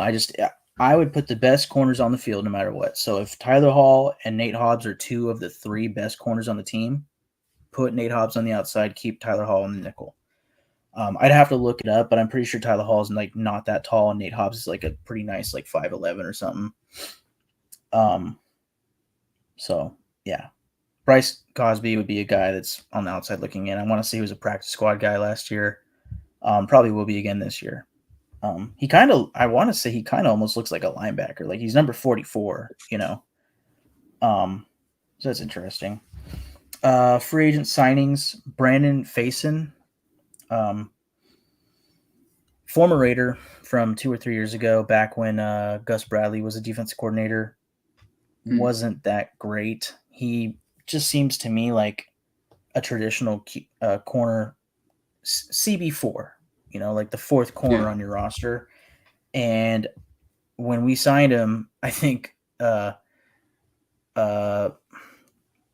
Ziegler came out and said something along the lines of, "Yeah, we view him as a starter." And I'm like, well, I hope you're lying. I hope you're fucking with me. But I think they made up for it with a couple other signings. David Long from the Rams. He's probably another like CB4, like fourth corner on a roster. But then Duke Shelley from the Minnesota Vikings last year. He looks like a traditional nickel corner, but he is very much an outside corner. This was my favorite signing of free agency. I think he will be a starting corner for the Raiders unless Nate Hobbs is on the outside and they sign a guy like Marcus Peters? Yes, Marcus Peters. Thank you. Is he a free agent? He's a free agent. He's visited with the Raiders, and he's from Oakland. He's from Oakland. Not Oakland anymore, but he probably grew up a Raider fan. Yeah.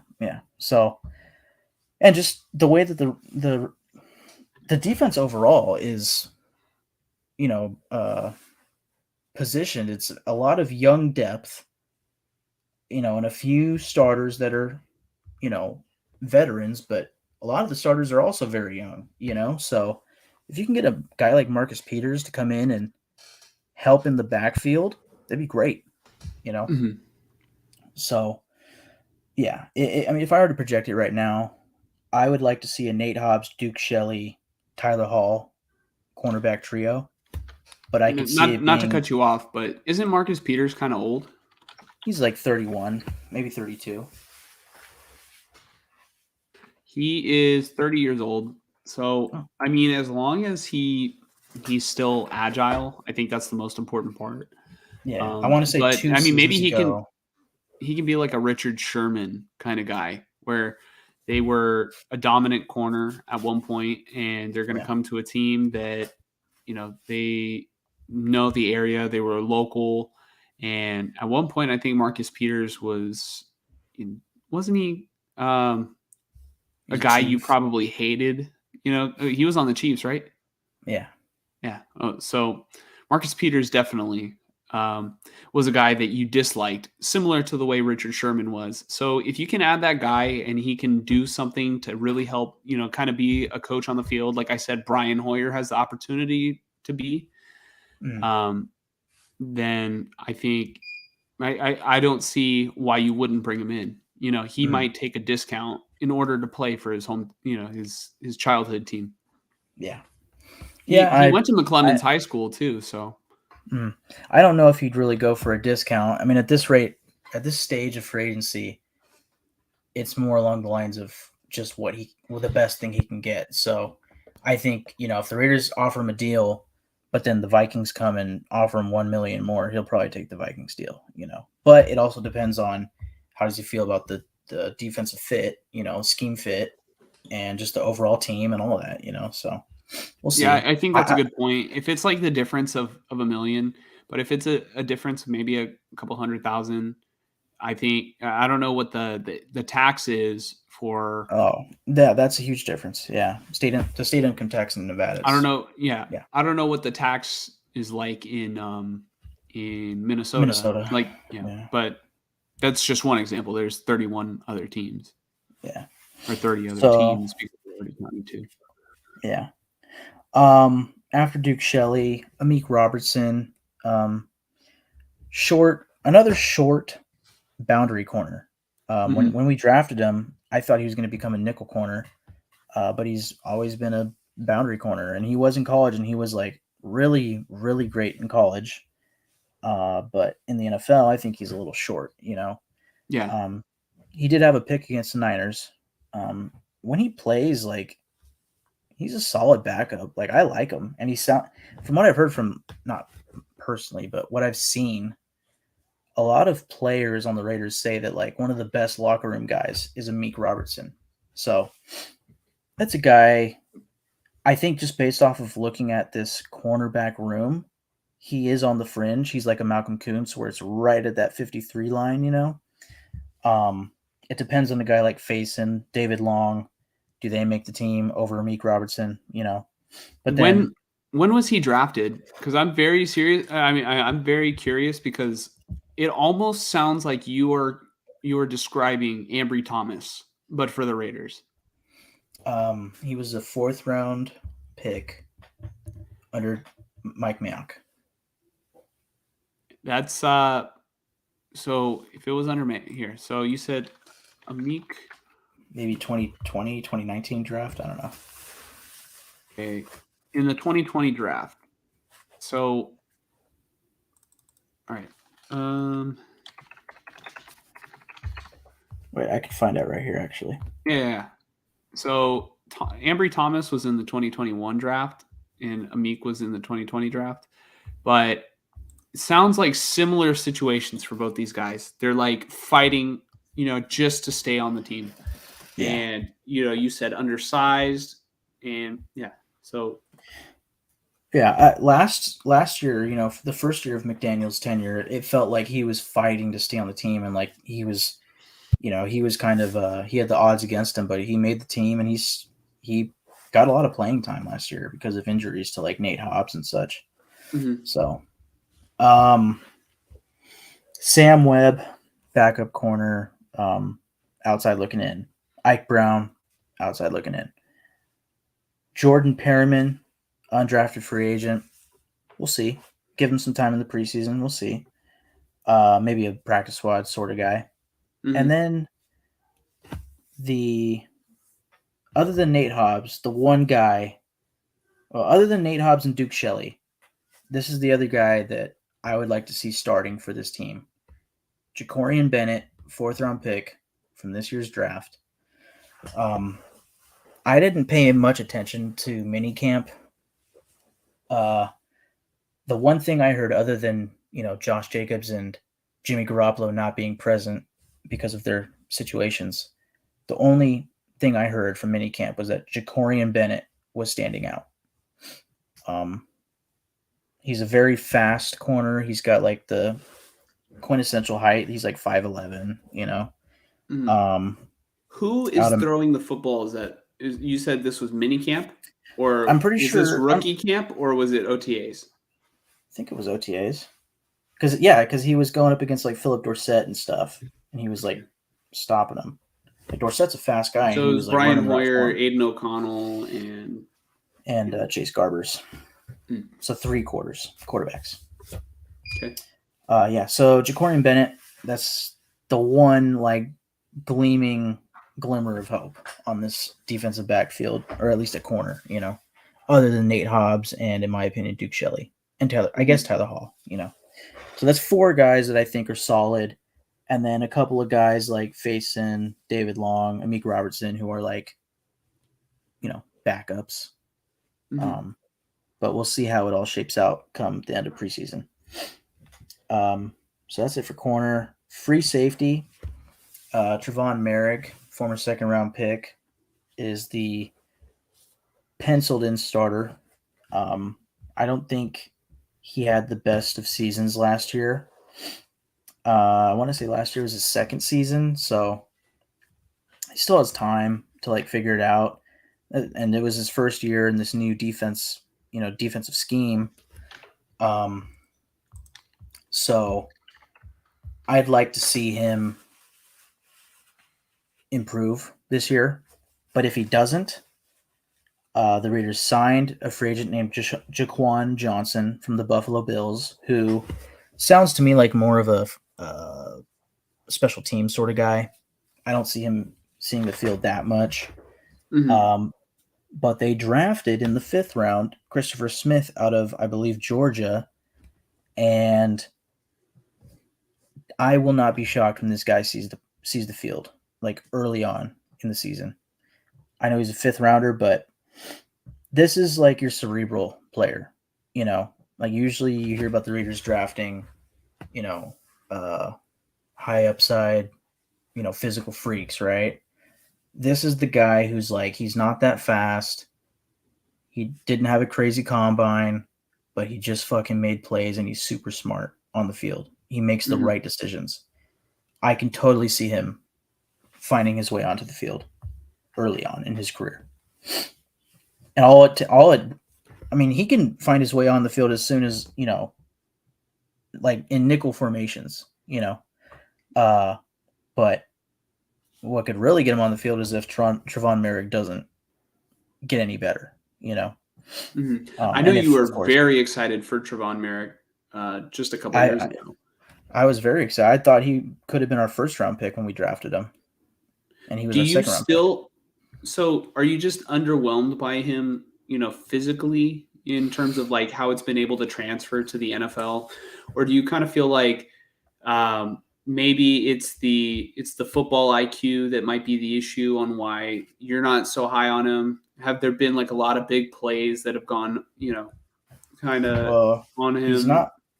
He's not messing up like Jonathan Abrams. Like, I don't think Trevon Merrick is dog shit in coverage like Jonathan Abrams. I think Trevon Merrick might be something similar to like a Tyler Hall, where it's like you just don't hear his name a lot. And maybe it's just me being let down because I thought this is going to be the guy at safety, and I was expecting like interceptions and tackles for loss and like big tackles, forced fumbles. And it's like, we're not getting any of that. But maybe we're also not getting like the big, massive mistakes that we usually get from our safeties. And again, It's just, you're not hearing the name doing something bad, but because you're not hearing the name, it's like, well, he's not doing anything, but really it's like, he's fine. Like, I think that's what it is. It's just high expectations and just good solid play, that's what it seems to me, what Trevon Merrick has been so far. And bear in mind, again, it was a rookie. He starting, and then his very first full off season, at least I'm pretty sure this is his now 3rd season as a Raider, but his second season, he gets a new defensive coordinator. So he has to learn a whole new system, and now it's like year 1 all over again for him. So, and also he had some injuries last year. I want to say he had a hip injury, so it wasn't like that's easy to get through, right? So, Yeah. I have hope for him. I think it could be Merrick and Christopher Smith for all I know is like the next safeties for the next 5, 6, 7 years. For the Raiders, you never know. He certainly has a lot of potential. I wasn't like profoundly impressed by him last year. Yeah. Looks like two reserve contract guys, Azizi Hearn and Jaden Grant as backups. Probably on the outside looking in.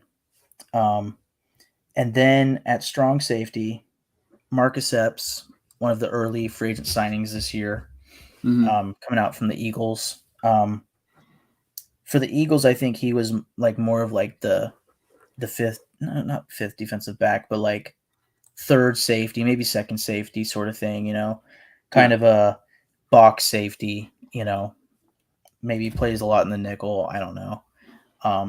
But seems like a good like locker room type of guy and a very good tackler. I don't know how good he is against the pass.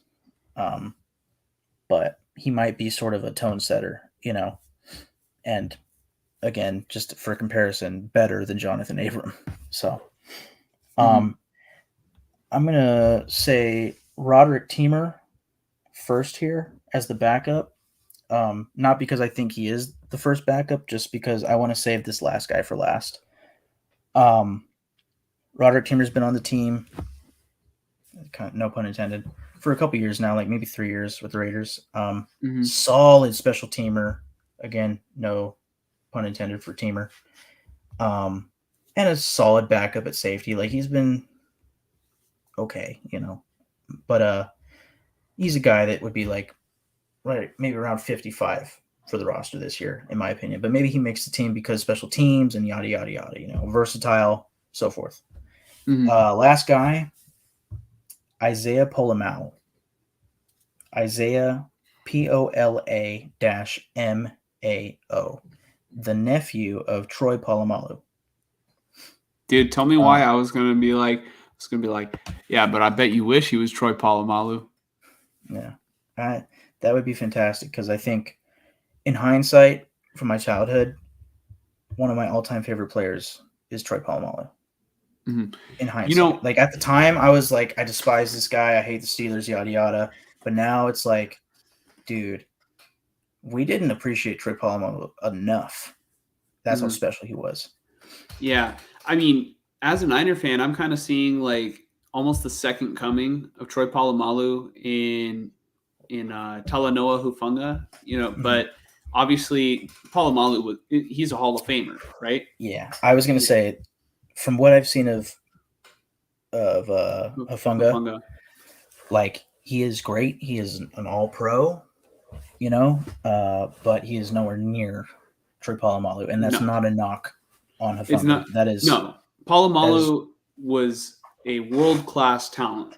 Like, yeah, I think one of the best safeties of all time. Yeah, I think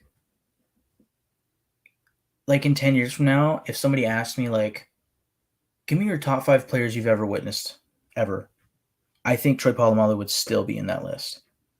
Maybe when I like am 80 years old and like my grandson asked me that question, like I might say Troy Polamalu. Like that's how I feel about him. That might be a great topic. That would be a good topic.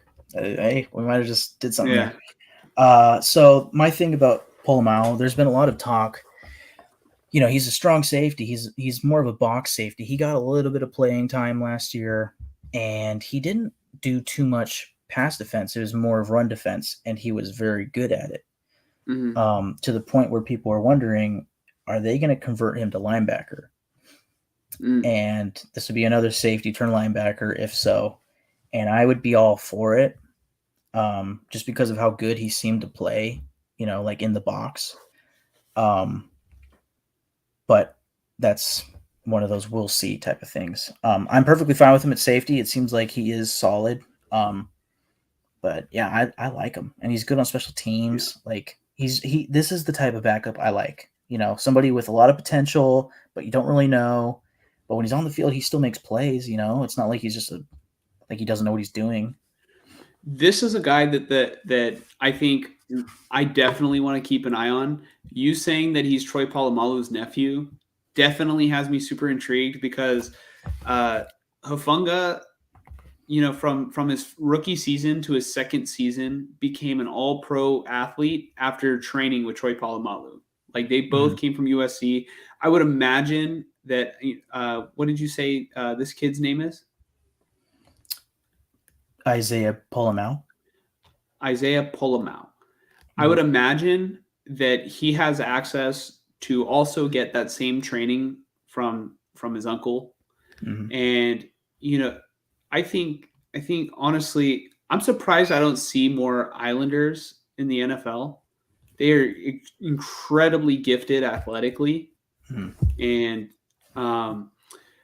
if you can just put together that athleticism with great technique, and Troy Polamalu also had high football IQ. If you can put that all, just if you can put it all together, you're going to be a great player. Hufanga, like you said, is nowhere near where Troy Polamalu was, but he still had an All-Pro season, still making a ton of plays. There's no reason why this kid can't, have the same kind of impact on the Raiders defense. Yeah. It might be he will struggle in coverage probably at first, like you said. You said that he's more better as like a box defender, run defender. Yeah, run defender. And Hufanga was kind of that same way his rookie year. So if you just give him some time, he can grow and improve. So and then I mean that's really it for defense. Hey, all right. Yeah. It's sweet. It's my uncle's account. I wonder if one of my little cousins is watching. I bet you it's my little cousin Sam. But yeah, not to spoil your Raider topic, but no. I think the chat has decided who top dog is. Yeah. Check the views on our videos. No, but hey, you know what? That the Schefter one actually got a lot of views too. So I mean, not like the Renfro one.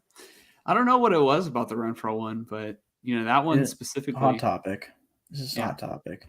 So that's it for the defense. Just to really quickly sum up the special teams. I mean, there's literally no backups here. It's Daniel Carlson, one of the top 2 or 3 kickers in the league. AJ Cole, I would say the best punter in the league. And then Jacob Bobenmeyer.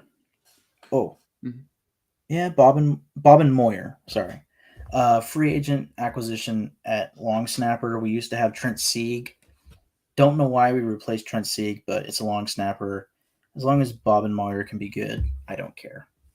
But if he starts botching snaps, I'm going to care a lot, Yeah. So that's that.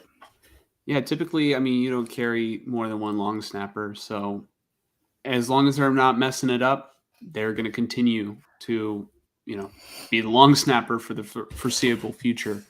So we're ready to move on to our main topic. We're starting with the Niners. Okay, that's good. Because I still might need time to still readjust my list for the Raiders. Okay. Let me scroll on my end to my list because it was kind of hard to make this list, but it's main event time. Main event time.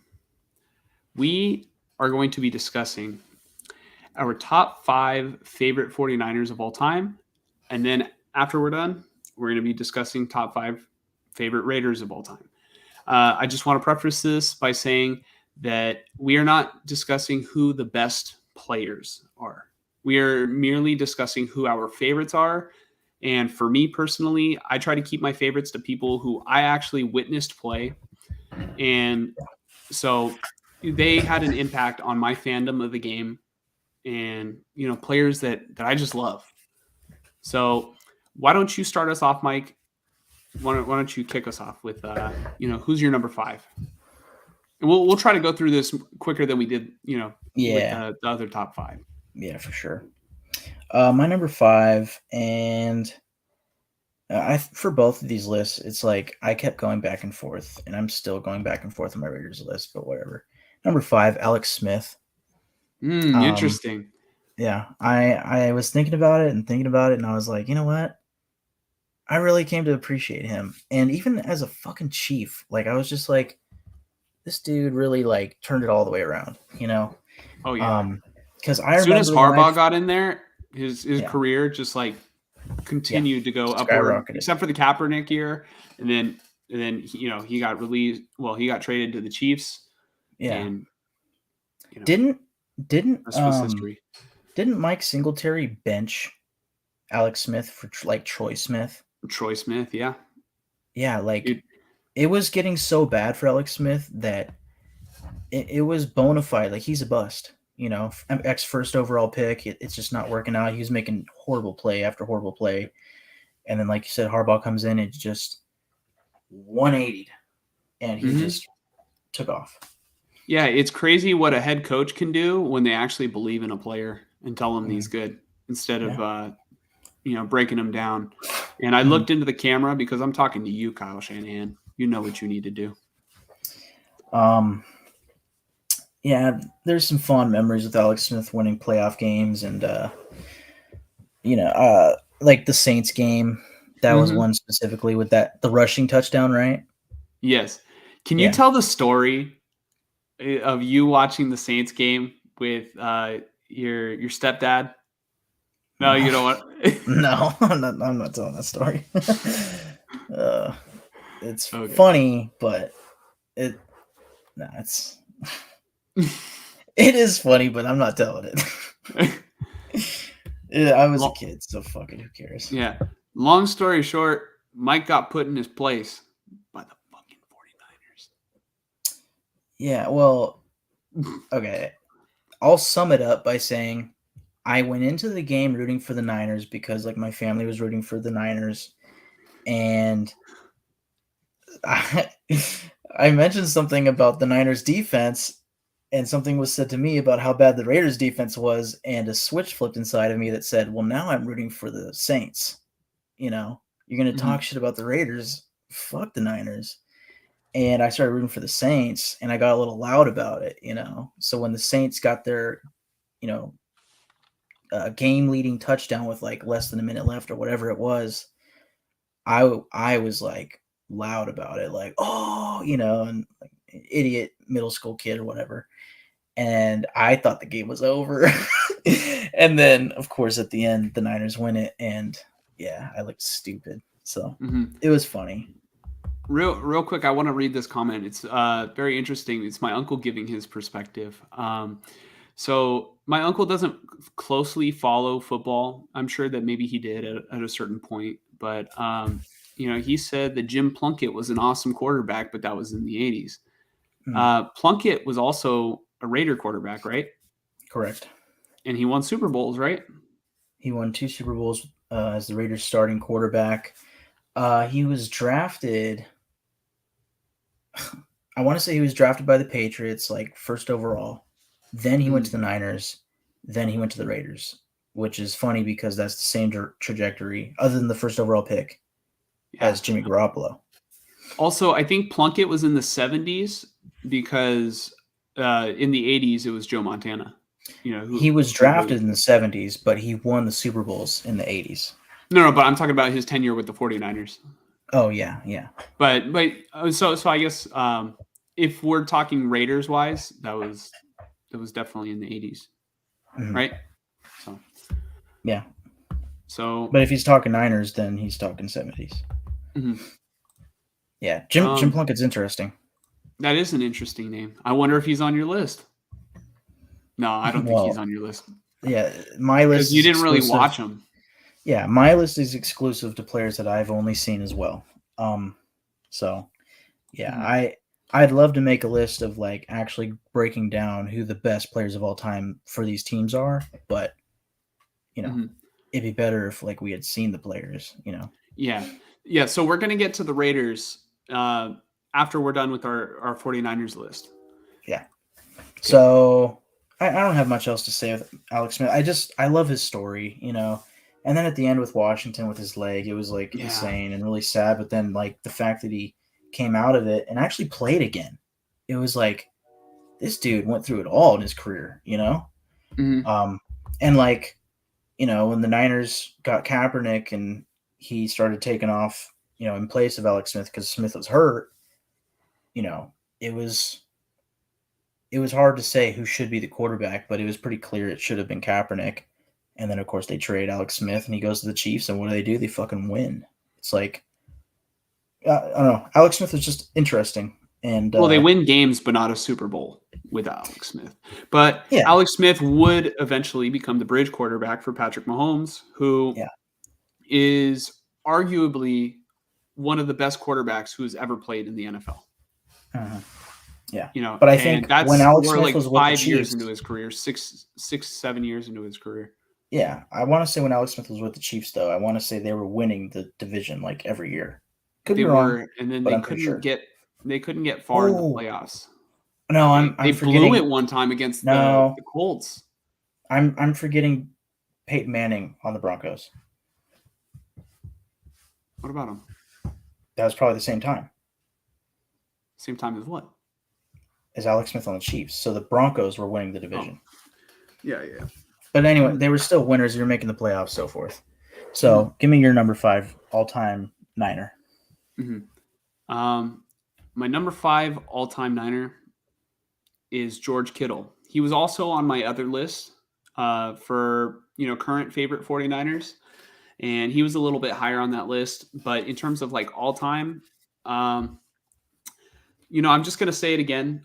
I just love the way that he plays the game. He is definitely a guy who absolutely loves to block. Like, he doesn't look at it as a chore. You can see him having fun on the football field blocking. And as a former lineman, I really I really appreciate a guy who likes to do that. You know what I mean?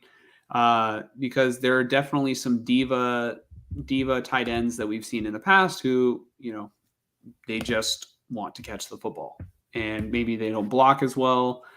And they don't give like the full effort that's needed. But George Kittle, it's almost like having an extra lineman. He also, he just plays like a wrestler, because he's a wrestling fan. And so he's pretty fun and funny at times. I know some people can find him kind of corny. To me, it's like hit or miss. Like there's some times where maybe he's like overdoing it a little bit, but I really just like, I enjoy having him on the football team. It's a pleasure to watch him. He's one of those players I think I'll miss when he's gone. He's the celebrity of the team, and it's really fun to see what he does with the football in his hands. And I will always have that play against the Saints in my mind, where it's 4th and 2. Jimmy Garoppolo drops back, throws the ball to George Kittle, and Kittle just like carries the entire Saints defense with him. It's like, it's just a great memory. I remember thinking, like, I was watching the game in my room, and like after that happened, I don't know why, but I took my shirt off and I started yelling. So it just got me so pumped. That's just what George Kittle makes people do. Yeah. Yeah, I completely agree with you. You want my number 4? I want your number 4. I'm curious. I was going to say, I'm curious if this guy's on your list, but I just for some reason doubt it. Probably because I know at least 3 more of your guys on your list. My number 4 is honestly the guy I'm kind of most looking forward to talk about because, again, I don't think you're going to talk about him. Justin Smith. I won't tell you if he's on my list or not. I know who you're talking about. Okay. Yeah, I love Justin Smith. Justin Smith, dude, was a badass defensive tackle. Like, that's what I want for the Raiders at D tackle. Pair him up with Max Crosby. Just forget about it. Justin Smith, I don't think he gets talked about enough. No. Everybody always talks about Aldon Smith, but Aldon Smith would not be the same pass rusher that he was if it were not for Justin Smith. They did a lot of stunts together. Justin Smith would just take on 2 guys and really free up the lanes for Aldon Smith. And Aldon Smith was great too. So, don't get me wrong about that. Aldon Smith was fantastic as well.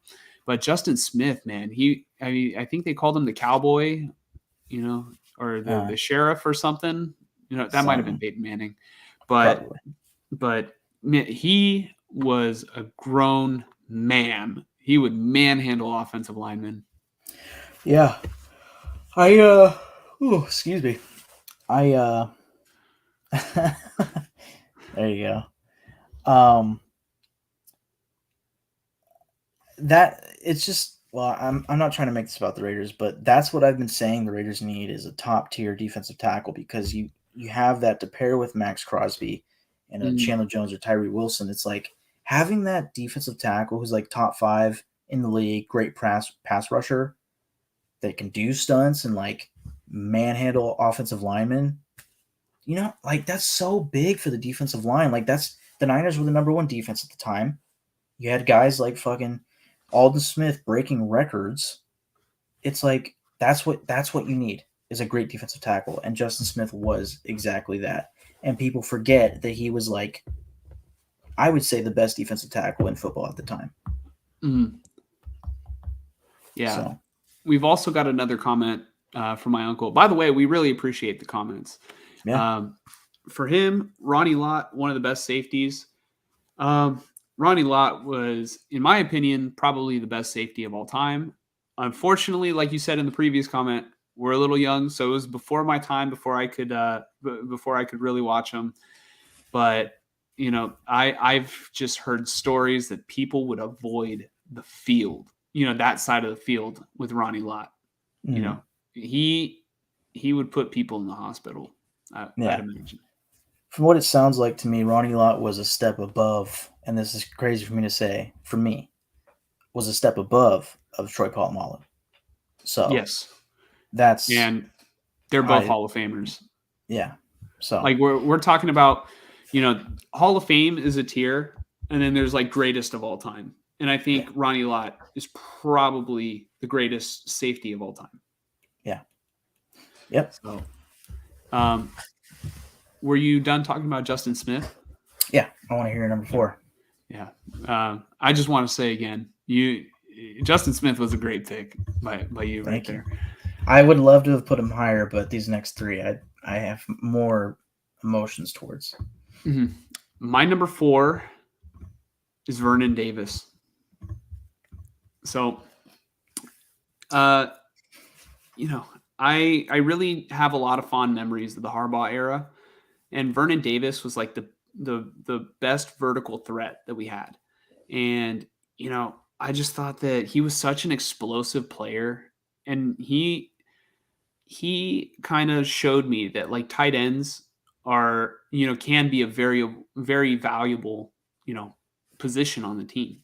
Mm-hmm. And so it was almost like having another receiver. And honestly, I think, Vernon Davis was just one of those guys I can look back on, and he's just like, he made big plays. He was like, really engaged with the team. I felt like he really cared. I don't think it was always like that with Vernon Davis, though. Not until Mike Singletary. I think Singletary had to humble him, at first, because I think before Mike Singletary, Vernon Davis was like all for himself. Yeah. But like after that, I felt like Vernon Davis started to be more of a, more with the team until they eventually traded him after, the Seahawks kind of dismantled the Niners, right? They traded him? Yeah, to the Broncos. Huh? Yeah. The Broncos, and he won a Super Bowl. So I was happy. I was happy for Vernon Davis. You know what I mean? But damn, he just made big plays, especially in the playoffs. He had the catch against the Saints. He had this long reception against the New York Giants. He just made spectacular plays, and he was a very emotional player. Just super fun to watch. It was between him and Kittle for 4 and 5, but I chose to value Vernon Davis a little bit higher because of those playoff, moments that I just remember. Yeah. The Giants and the Saints catches specifically, I remember to a T. Mm-hmm. Yeah, the one where he almost stepped out of bounds, and then he ran through the end zone and jumped onto like the camera stand. Yes, and got a 15-yard penalty. Yeah, that was good. That was really good. That shit was hype. That shit was good. He was like, flexing like that. I Yeah. mean, obviously, He was it cocky was a as fuck, but it 15-yard was penalty. good. Yeah, no, Yeah. he could back it up with his play. Was the Yeah. thing. So like I really liked it. By the way, my Yeah. AirPods are Going low. going low. I'm gonna put one in to charge, so that way. Yeah, I'm curious where mine are at. Excuse me. Damn it. The last thing I'll say about Vernon Davis, my Uncle John is also a Niner fan, and he had this thing. Every time Vernon Davis would make a play, he would just go, Vernon Davis, like hella loud, like for everybody to hear. Like Vernon Davis. I think Vernon Davis was like his favorite player at the time. So like every time he make a play, he would just say his name like loud and like a little slow. Vernon Davis. I think it also helped that, Alex Smith would throw a lot to the tight end, and then, Kaepernick kind of inherited that. So it was just like, kind of the top receiver, on the team. Yeah. So do you want to go ahead and share your number 3? Yep. And I'm not going to talk too much about him because I already have. It's George Kittle. And you already have too. But I think, when you're looking for like an all around badass football player, George Kittle is one of those guys. I appreciate the fuck out of his play, but also like you pair his personality with it, and it's like, how can you not like Vernon Davis? How can you not like George Kittle? Yeah, I would kill to have a guy like him on the Raiders, and I hope Michael Mayer can become something similar to him. But I don't expect the personality to come with it. So yeah, I think Michael Mayer is going to be a good player for the Raiders, and like you said, I don't think he's going to have the personality, and maybe that might be a good thing. Maybe he'll be more focused and maybe surpass George Kittle one day. That might be tough for the Niner fans at home to hear, but I think Kittle takes his crap pretty seriously. And personally, I think in terms of all things considered, I think Kittle might be the best tight end in the NFL. It's hard to say because Travis Kelce is just a much better receiving weapon than Kittle, but they play in two completely different offenses. I prefer Andy Reid as a head coach over Kyle Shanahan. And he's the best coach of football right now. Easily. Yeah. Andy Reid just gets it. Like he gets the human aspect of it. It took him a very long time to win, but he traded up for his quarterback, and it has paid off for him. The way he is remembered now versus how he would have been remembered without a Super Bowl. Yeah. It's like he would have been the Charles Barkley of NFL coaches. But we're not talking about coaches right now. I'm going to go back to the whole tight end thing. I think Kittle overall, just his blocking ability just really puts him up there. He is a receiving weapon, and he definitely is worthy of your number 3 selection. Yeah. May I go on to mine? Yep. I think you might be a little shocked by this. I'm going to go Nick Bosa for number 3. And it may be really soon. He's only been on the... Yeah. No, like I don't mind the pick. I'm just confused now because there are 3 players that I'm thinking for your last 2 guys. So I'm curious who's left out. Continue. Mm-hmm. I'll tell you. Well, yeah. So, like I said in the other video, Nick Bosa makes me really enjoy watching defense. I just love to see him get after it, dude. He just rushes the quarterback, like almost no other pass rushers that I can remember seeing. Aldon Smith was kind of like that way. Justin Smith was like that way. Justin Smith, was like that. But Nick Bosa's coming off the edge, and also his term that he's on the Niners with. He's young. The Niners drafted him. It's just like amazing. He's relentless. He always comes in shape. He speaks his mind.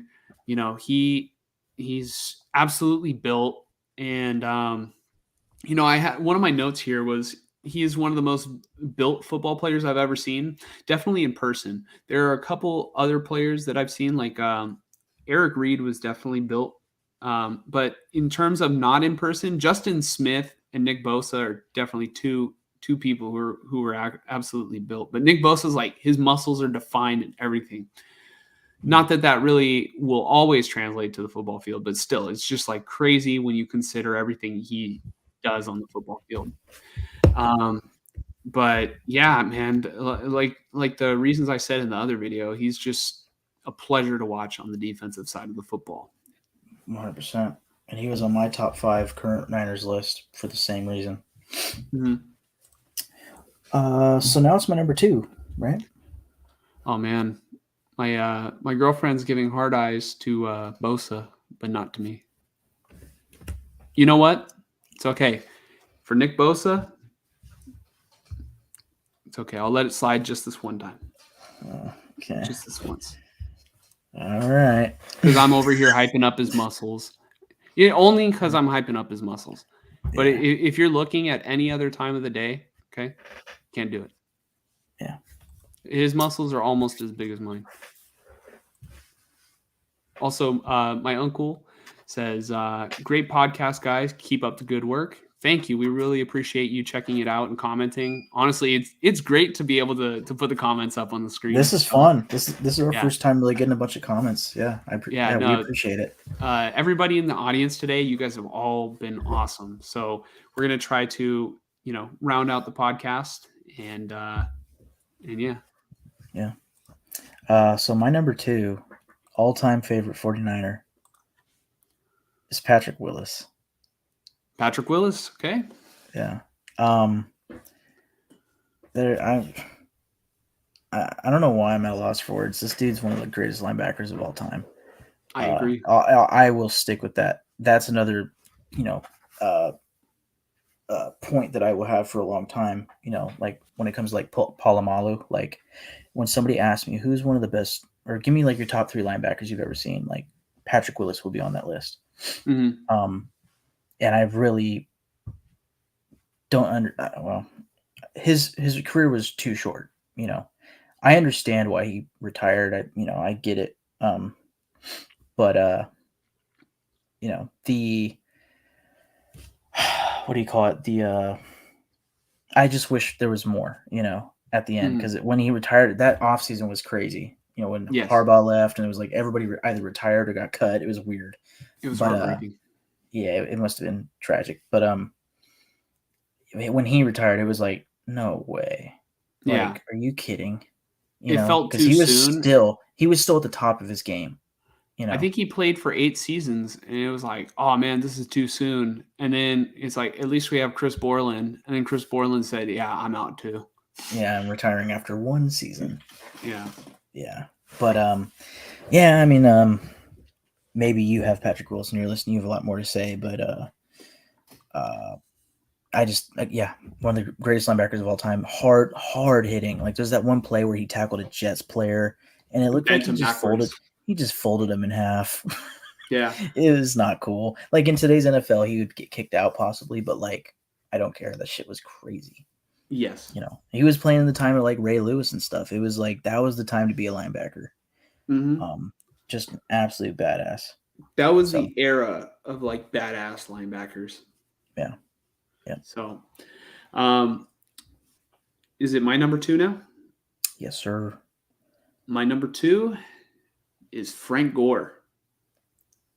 So, I loved Frank Gore on the 49ers. He was like arguably one of my best my favorite players. There is another guy on this list who I will speak about next. But they didn't call him Frank the Tank for nothing. He would always, he would always fall forward and, he ran the football so hard and he would find the smallest holes to really, break through. And he was so shifty. And, I think also he overcame so much in his career. I want to say when he was drafted, he tore, both his knees. Yeah, right. Both of his knees were torn coming out of college. Coming out of college, and that that to me is so tough. And then when you put together like a Hall of Fame career after that, but he didn't just battle that. Frank Gore suffered from severe dyslexia. Now, you knew about that, right? Yeah, I don't know why. I don't want to say the wrong thing here. I don't know why I always thought maybe I It was heard something autism. wrong. That's what I always thought it was. That's Not what that I always thought too. that about him, but that's what I thought I heard. That's what I thought I heard too. I thought, Frank Gore had autism, and, maybe he does, but like when I looked it up, I wanted to be prepared for the show and not just like spread misinformation. Yeah. But I looked it up, and they talk about his severe dyslexia, but he would put in extra work in school just to ensure that he would be able to play. And, that to me is like super admirable and inspirational. And like, he is a no excuses guy. He played for 16 years in the NFL, and he put in the work just so he could be on the football field. That to me, I mean, it's absolutely humbling. It's like, there's no excuse why you can't do what you want to do. Frank Gore completely embodies that. He is going to be voted into the Hall of Fame. I want to say he's the number 3 rusher of all time. He protected the quarterback. He was all in all, everything that you wanted a football player to be and more.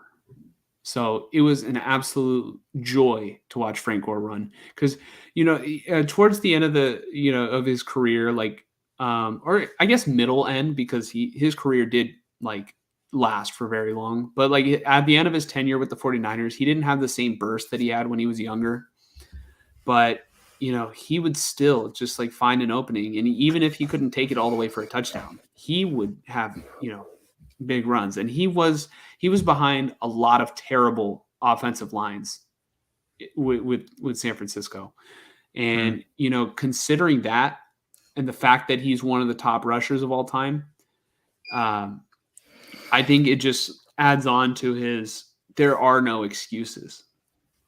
You know what I mean? He will find a way. What are you going to say? Oh, I completely agree with everything you said about Frank Gore. I'm just excited to talk about my number 1. Okay. But yeah, I love Frank the Tank. I used him in Madden Arcade. I used him in Madden 13. Some of my favorite football games of all time. Not my very favorite, some. But yeah, no, I have a lot of fond memories of Frank Gore. You may now proceed with your number 1. Who do you think my number 1 is?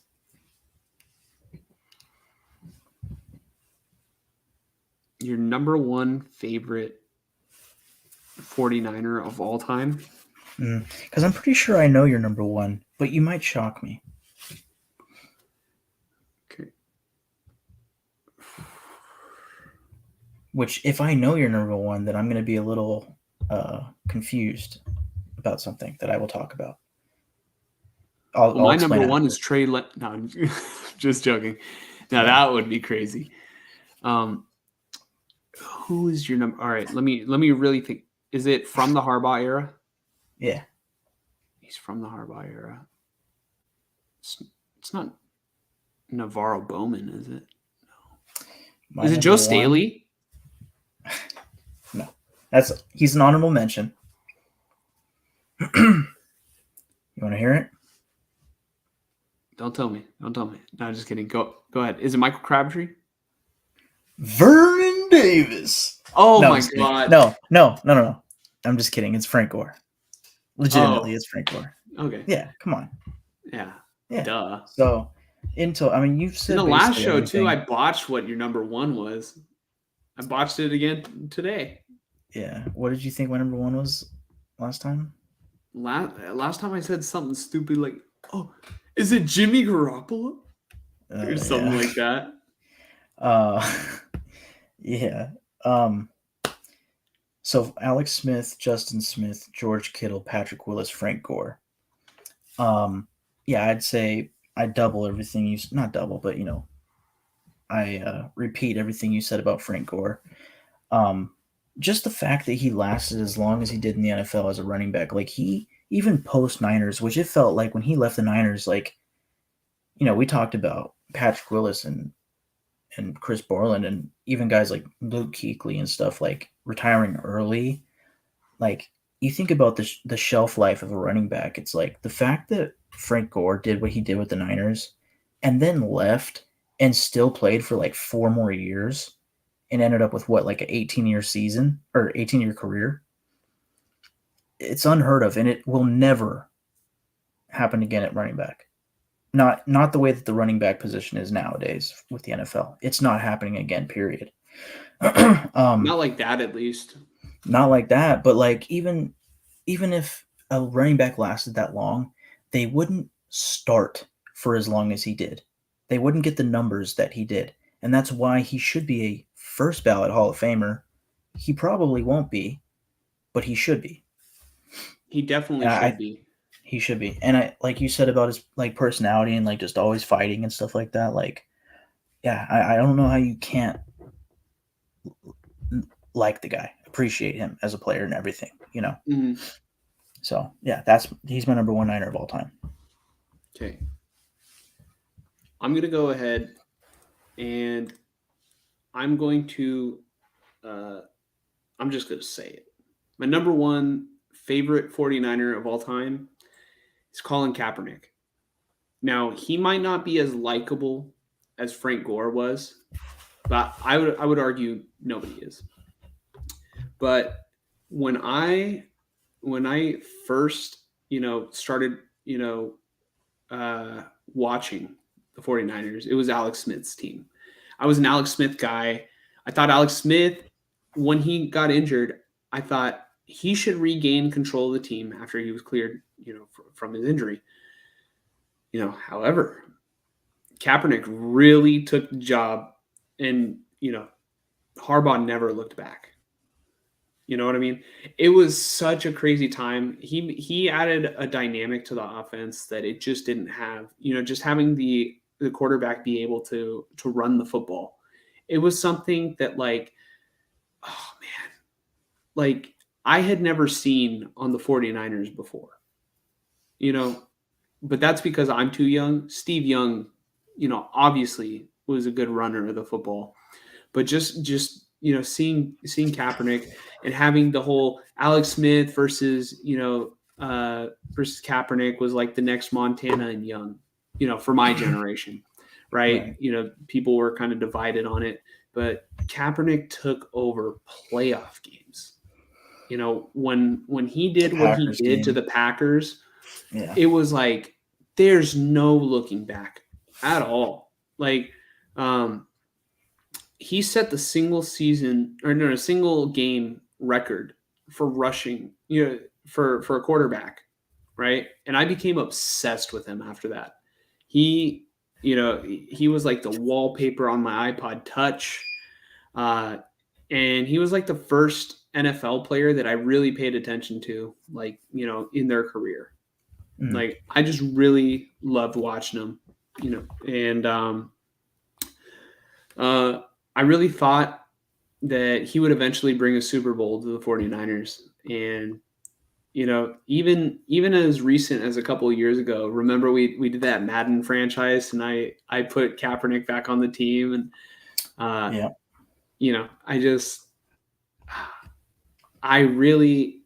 I loved watching him play. It was just so fun. Since I've been watching football, he's the closest thing that the 49ers, I mean, even still to this day, Kaepernick is the closest thing the Niners have had to an elite quarterback. I'm not saying that when Kaepernick was running the team, that was the most prolific offense. I think Brock Purdy was running a more efficient offense towards the end of this past season than we've ever seen. But the quality of play from the quarterback position that we got from Kaepernick, even in playoffs, and he was a dynamic playmaker. He ultimately wasn't as good, as he was in the Harbaugh days, but the team also fell apart around him, and he didn't really have much talent he didn't have that much talent around him, like towards the end of his, career.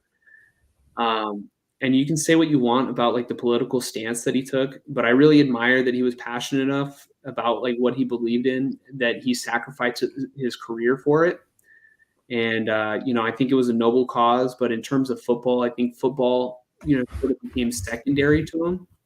And I think part of that makes me like him, more. Because like I've heard that he was an asshole, like kind of behind the scenes, but like I think he began to stand for like something greater. I feel like it was bigger than football. But like those years where Harbaugh was there and Kaepernick was there, it was just I already am glued to my TV, for the 49ers, but like I was just obsessed with this player. So that's why he's my favorite. Yeah. I already knew it. Yeah. So you were going to ask me about Patrick Willis, why Patrick Willis was not on my list. Correct. And so the reason why Patrick Willis wasn't on my list is because I feel like I didn't watch enough of Patrick Willis's prime, or his best years. Because I'm like, man, I really like Patrick Willis. And then I was like, all right, I want to put him on my favorites list. But then, I just kind of come to the conclusion, like, why would I put him above this person? Why would I put him above, like George Kittle or Vernon Davis? And it's like, I think I had better memories of those players. And like, I've watched them play more football because I don't know if you remember, but like, Patrick Willis, obviously, I think he retired 2014 or I don't even think he played in 2014 and then he retired. And I don't think I began like actually watching until 2011 or 2012. I want to say it was 2012. You know what I mean? So I only really got like two years out of him in terms of like mileage to really watch him play. And I will argue that he is one of the best linebackers of all time. There's no question about that. He, I've seen his highlights and everything, but in terms of like in the moment, I feel like in the moment, the other players just had a little bit more of an impact on me than Patrick Willis did. But that's no disrespect to Patrick Willis. He is forever cemented in the 49ers legacy. He was a premier athlete, everything. Yep. 100%. Yeah. So you have nothing else that you want to say about honorable mentions or nothing, or you want to just jump straight into the Raiders? My honorable mentions are legitimately Vernon Davis, Alden Smith, or sorry, Joe Staley, and then Alden Smith. And Alden Smith just on the sense of how dominant he was and just like how crazy it was to watch him. Like Alden Smith is one of the craziest stories ever, but high draft pick, just immediately like just takes over as like one of the best pass rushers in football. And then like that same offseason when everything went to shit for the Niners, I think he might have got cut or whatever because he was going through shit or whatever happened. And then he ends up, or maybe he went, I don't know what happened to him. I don't want to say the wrong thing, but I know he had problems outside of the football field, So, yeah, the way that his career ended out was just insane because he would have been a day one Hall of Famer if he kept it up, Patrick Willis? Alden Smith. Yeah. But yeah, those are my three: Vernon Davis, Joe Staley, Alden Smith. I guess you could add like Christian McCaffrey because I love him as a player, but he's only been a Niner for half a season, so I can't really put him on here. Yeah, I mean, for my honorable mentions, I said Patrick Willis, Joe Staley is definitely on there. I would like to add Justin Smith to it. I will go ahead and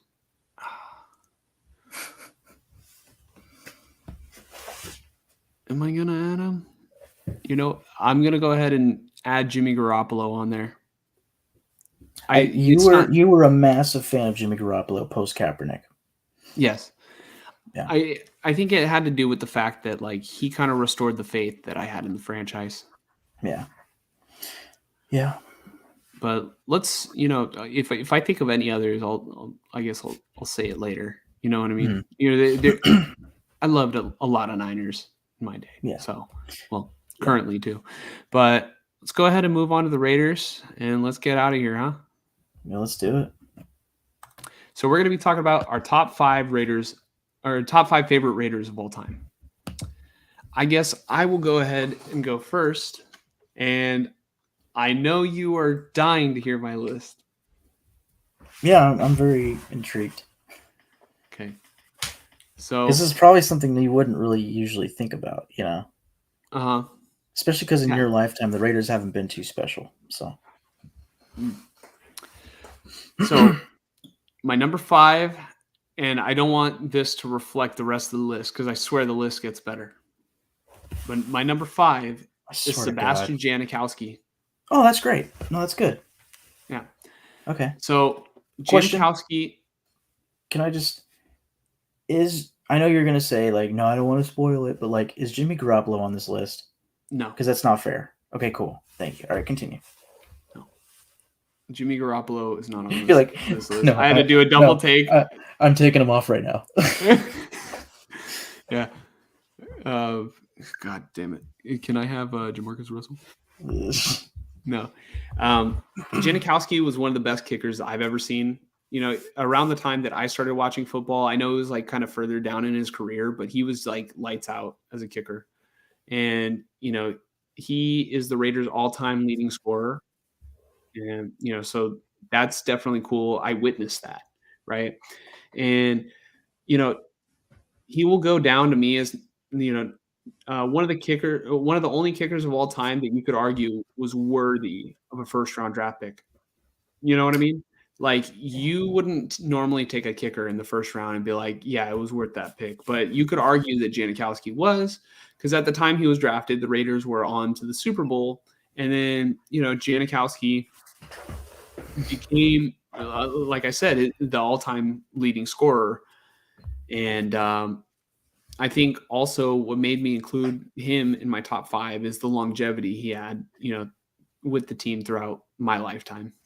Yeah. So that's why I picked him. Dude. When you see, you're not going to see it, but I have 1, 2, 3, 4, 5, 6, 7, 8, 9. I have 10 honorable mentions for my favorite Raiders of all time. And I would have said more for my Niners, but I want to move it on. Yeah, I mean the last 2 I could take out, but the last 4, I guess. I mean, either way, like the top 5 are definitely my top 5, but like the first 4 honorable mentions could have easily made it in, and like I wanted to like put a tie somewhere just to add in a 6th player, but I can't do that. Dude, this is so fucking tough because I want to change it like right now, but I can't. God, dude. My number 5 is Khalil Mack.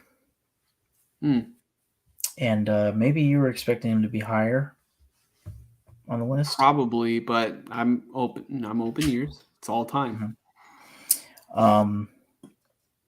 Yeah, the run that he had was absolutely special. It was like this mentality of you might be the best in football.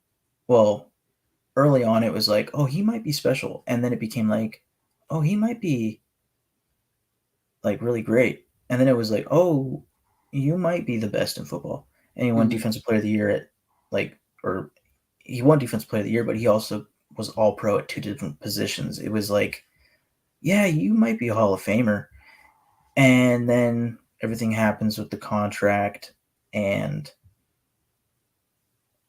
his first year with the Bears, he was still great, but like since then, like he hasn't been that guy, and it's kind of sad to say because he held a very special place in my heart. But I don't know. I really just wish he wasn't traded. Because real quick, can I interrupt? Mhm. Khalil Mack on the Raiders was like Micah Parsons, but better. Yeah. Well, I would say mix like Micah Parsons and Nick Bosa together, and you get Khalil Mack, because Khalil Mack, his physique was insane. He was so big, like he could bull rush you, but if he wanted to, he could spin move and he would defeat you. Like, he is the best defensive lineman I've ever seen on the Raiders for a fact. You know, it just sucks that it was only for 4 years. Like, I don't even know if he got his 5th-year option in before we traded him. I could be wrong, but it certainly felt like it felt like it was only 2 years in hindsight. Like, it went. It was him and Aaron Donald. It was him and Aaron Donald holding out for the contracts. You're right. Hey, we finally got it. It took to the end of the show, but we got it. Because they were the two best in football. That's what it was. And you don't trade a player like that. But John Gruden did to start his rebuild. That didn't. It sucks. And it tainted my view of Khalil Mack, I think, because if he had stayed on the team and he stayed as great as he was, he's probably my number one. You know, and that's kind of sad to say. Like, and that's something that could happen to Josh Jacobs for me, where I can't say. I'll tell you this: Josh Jacobs is an honorable mention on this list for me. He's not a top 5 player of all time for me, but someday he could be an all-time top 5 player. But if they get rid of him, that'll never happen for me. Chance. You know, it's like I want that to happen. So, it sucks. The whole thing with Khalil Mack sucks, but the time that we got with him was fan-fucking-tastic. Getting to see a Raiders player get Defensive Player of the Year was awesome, because all I've ever known other than him, MX Crosby, and a few other players who might be on this list, has been absolute dog shit for defense. You know, so seeing a Defensive Player of the Year for the Raiders was special. So that's Khalil Mack for me. Okay, my number 4. Now, this might come to a surprise to you, but I promise you, I have a great justification. And this might be an even bigger surprise, considering, well, I'll just say the name, and then I'll say why it was a bigger surprise. Michael Crabtree. I think it's a bigger surprise because he wasn't even on my other list, the Niner list.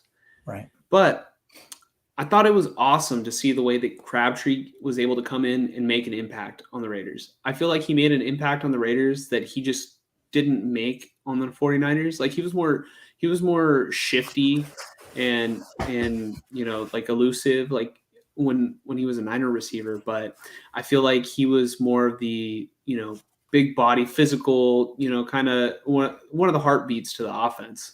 And so, correct me if I'm wrong, but there was a big moment when there was a big moment for a play to be made in 2016, the year that the Raiders were good. The ball was going to Michael Crabtree. That is absolutely correct. So I remember, the Niners were kind of dog shit at the time, and I want to say I was a senior in high school or possibly a junior. No, I think I was a senior. Depends when football season, if I'm getting the years. No, I was a senior. But Crabtree stepped up in 2016. And, just hearing my friends get excited about it. And, me watching, I watched a lot of the games in 2016. And so the catch that he made versus the Saints in week 1 set the tone. Like, Jack, it was a gutsy call by Jack Del Rio, and it paid off because I feel like that was make or break for the season. You know what I mean? If Jack Del Rio doesn't go for that, they just go for the tie, Drew Brees is probably just gonna, win it in overtime or march down the field or, do typical Drew Brees stuff, and the Raiders will go back to, being what they were for what they've been for the past 20 years. But that was a statement, dude. It was like, we're taking high risk. We're not gonna let you beat us. We're gonna fucking win the game. Yep. And that is something that I really haven't seen the Raiders do a lot of. And so that was definitely very memorable. And so I will always remember that play because that was crazy. It's like, you know what? We're going to fucking win the game now. And a fade.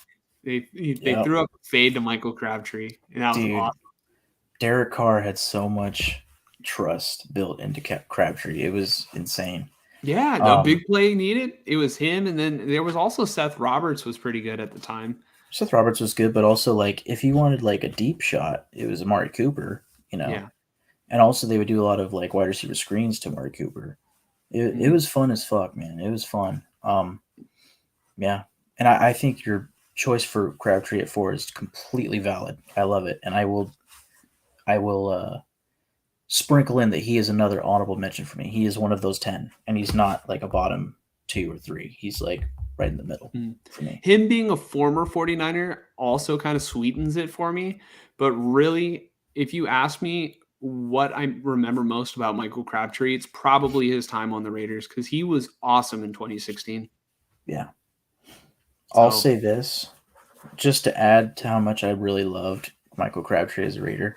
First off, when he signed, I didn't think anything of it other than like, oh, I don't know about that. He seems like kind of a diva, blah, blah, blah. Like, he just knowing how things go with the Raiders, it's like somebody goes to the Raiders and it's like, oh, their career just kind of flatlines. Like, no, Crabtree turned it up a level, that was cool. But to give an idea of how much I love or appreciate Michael Crabtree, for my honorable mention, I put him above Darren McFadden. And Darren McFadden's like in that era, he was like the guy, He was the guy. That was all the hype. Everybody had a Darren McFadden jersey. Yeah. Yeah. Yeah, because he was a high pick. He was the Raiders' Saquon Barkley. Look at it that way. Like, high pick. He's going to be great.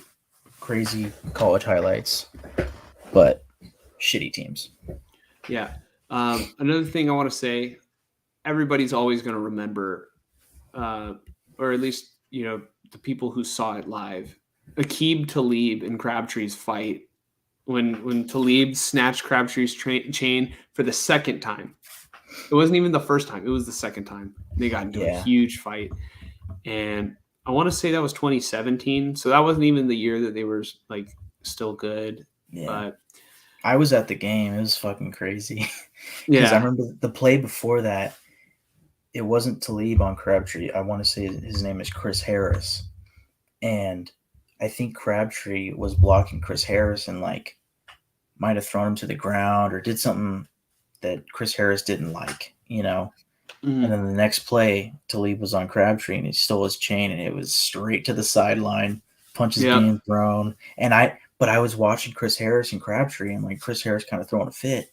And I was like, what the hell? So the very next play from the start of the snap, I watched Crabtree on Talib because I knew they had a little history. And then I just watched them start pushing each other, shoving, and then one of them pushes them into the sideline. I was like, I stood up. I was like, oh, shit. And the play was already over. People were like, what? And I'm like, Crabtree. Like, dude, it was hilarious. All right. So I guess you get to name your number 4. Yeah. I did this. I made this decision when you were giving your number 3 all-time 49er, which was Nick Bosa. My number 4 is Max Crosby. I officially, maybe currently, but I think all-time, it will be for sure a fact. I appreciate Max Crosby more than Khalil Mack. Or maybe I favor him more, I should say. Because he just signed his second contract, and that shouldn't be a reason, but I know that I'm going to get 4 more years of him, compared to Khalil Mack not getting that.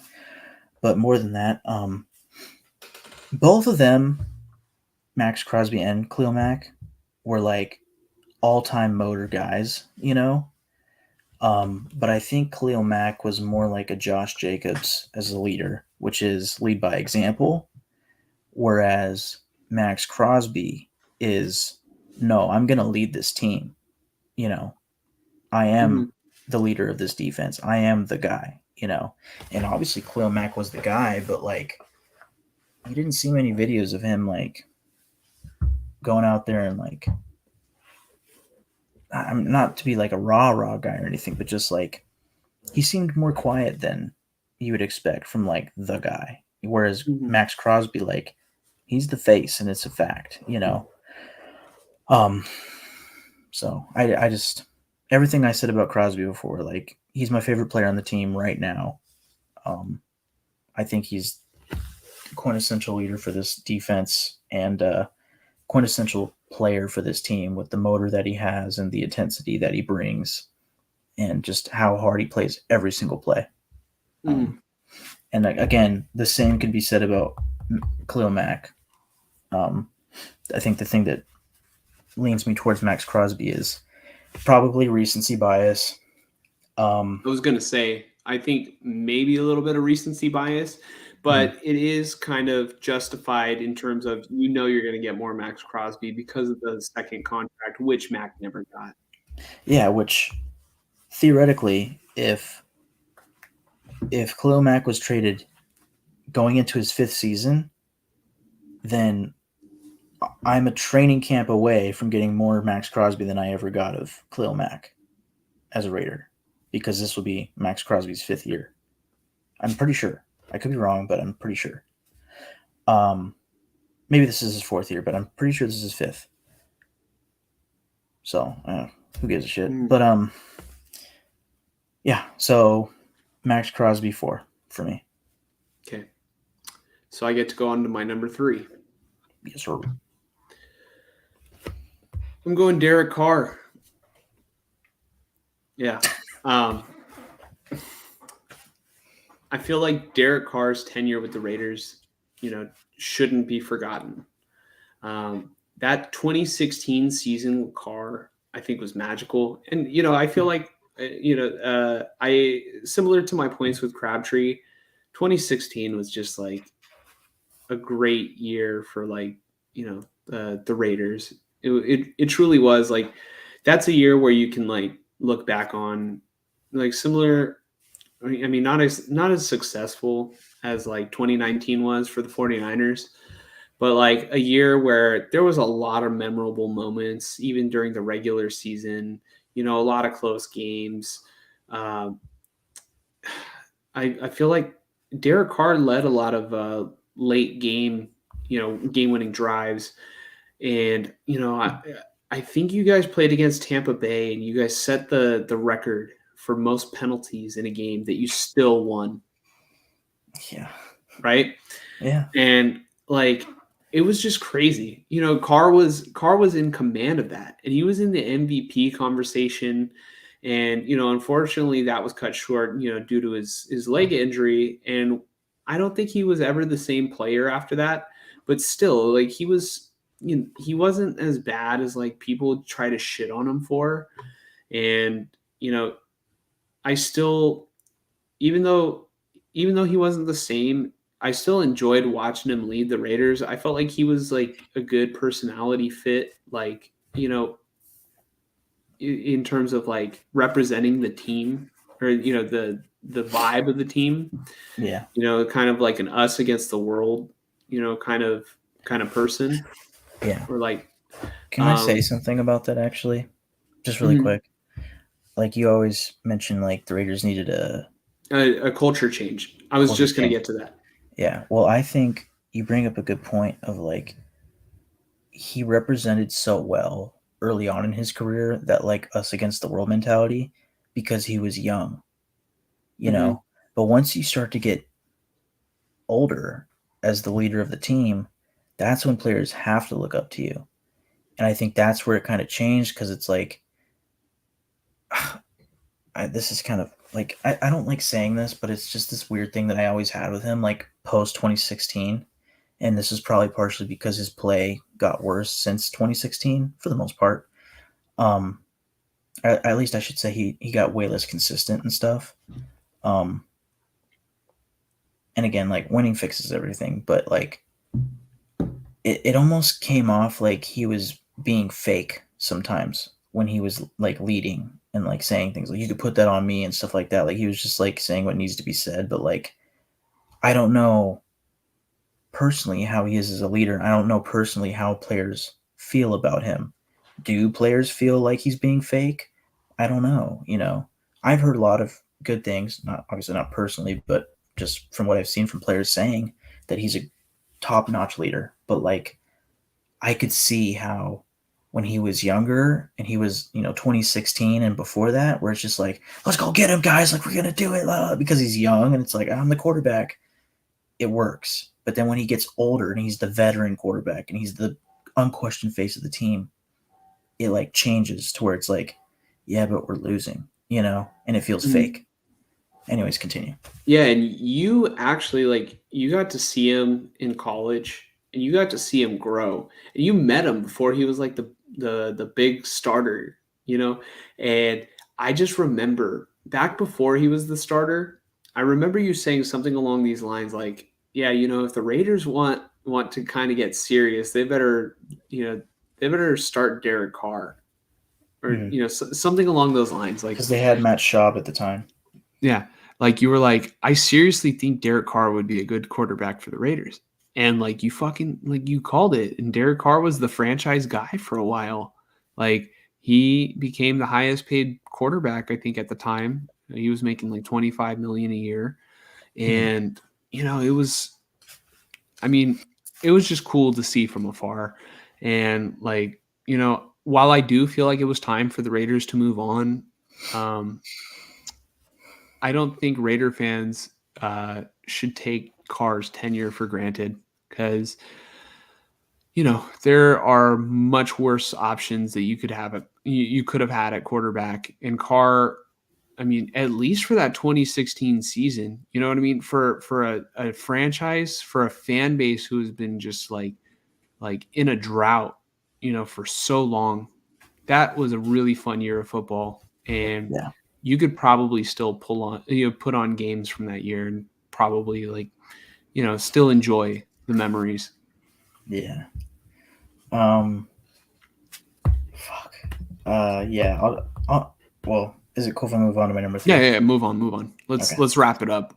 Yeah. So I could easily, maybe not easily, but I could flip 2 and 3. But my number 3 is Charles Woodson. Mm-hmm. Okay. And I think the reason why he's number 3, and maybe in hindsight he should have been my number 5, but I do think I definitely favor him over Khalil Mack. I think with time, Max Crosby will probably surpass Woodson if Max Crosby keeps it up, Not in the sense to say that Max Crosby will have a better career than Woodson, but just, personally, my preference, I love what Crosby is. And Charles Woodson spent maybe over half of his career with the Packers, So there was a lot of time missed for me with Woodson. When I first became a fan of football, period, and of the Raiders, Woodson was on the Packers. And I had heard of Woodson. I had seen a lot of people wear Charles Woodson jerseys, but and you had played with him in NFL Street. I was just gonna say I loved playing with him. That sounds weird. Pause. On NFL Street. But I never got to see him as a Raider. And then free agency, whatever year it was, 2012 or whatever, they get him to come in for a visit. And I remember, it had never happened before. I've never heard of it happening since. Raider fans went to the Alameda headquarters for the Raiders to cheer on Woodson, just for him to show up to visit the team before even signing. When a player goes and Malcolm Kuntz visits the Bengals in a free agent visit. That's what Charles Woodson was doing. He was just visiting the Raiders, and Fun fans fact. showed up. Fun fact, I've been to the Raider headquarters in Alameda. I think Mhm. Joey had like a field trip or something, and I tagged along. And I remember there was a lot of like gangster rap, absolutely. Like I was young, so I didn't like know what was playing. I just know there was like curse word, tons of curse words. You know what I mean? And then so like my dad's like, just ignore it. And dude, I saw Randy Moss in person, and that was so cool to me. Like I'm a wee lad at the time. And then my dad had a conversation with Warren Sapp. Oh wow. Yeah. So, or like, maybe, cool. said, exchanged a couple words with Warren Sapp. And I thought it was like super cool at the time. And like, these are guys that were like superstars in NFL streets. So I just want you to imagine like, no, they're legends. Yeah. Period.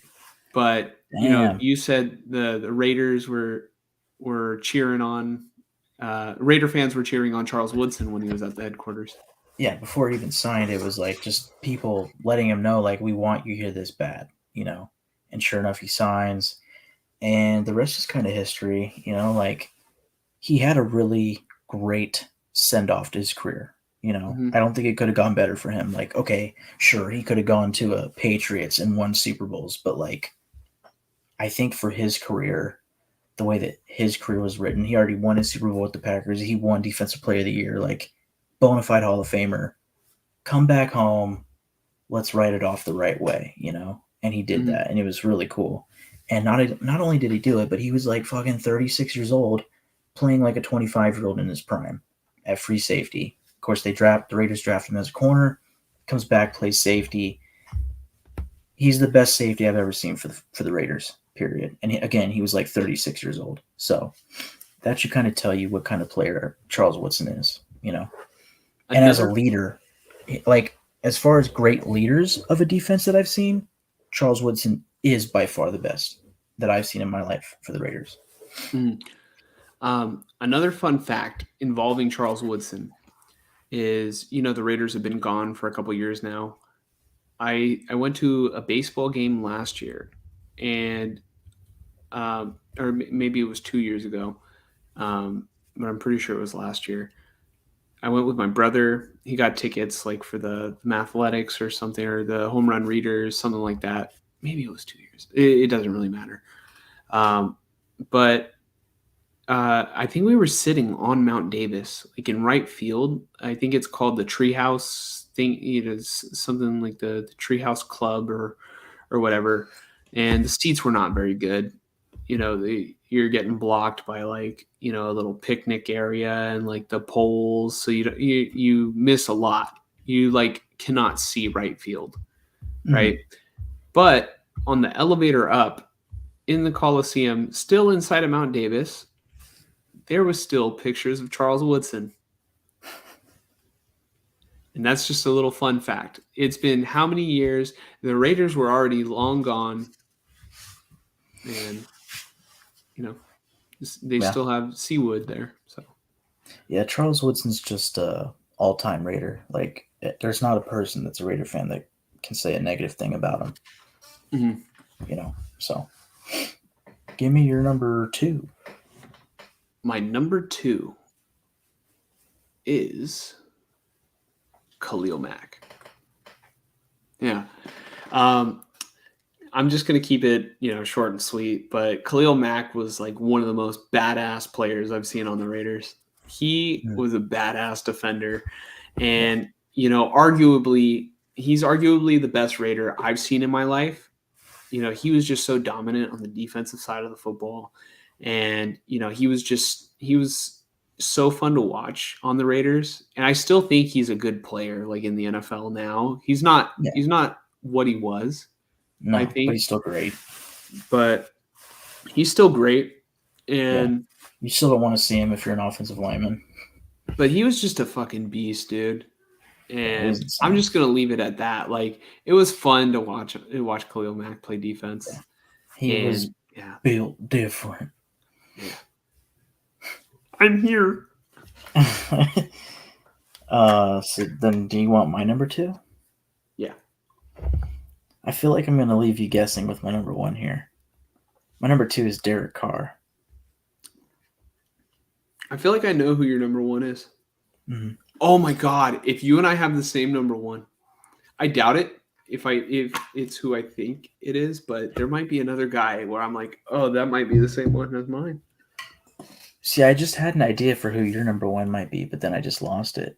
I have no idea who your number 1 is. Oh no, I think I know who your number 1 is, but it can't be because anyways, Derek Carr.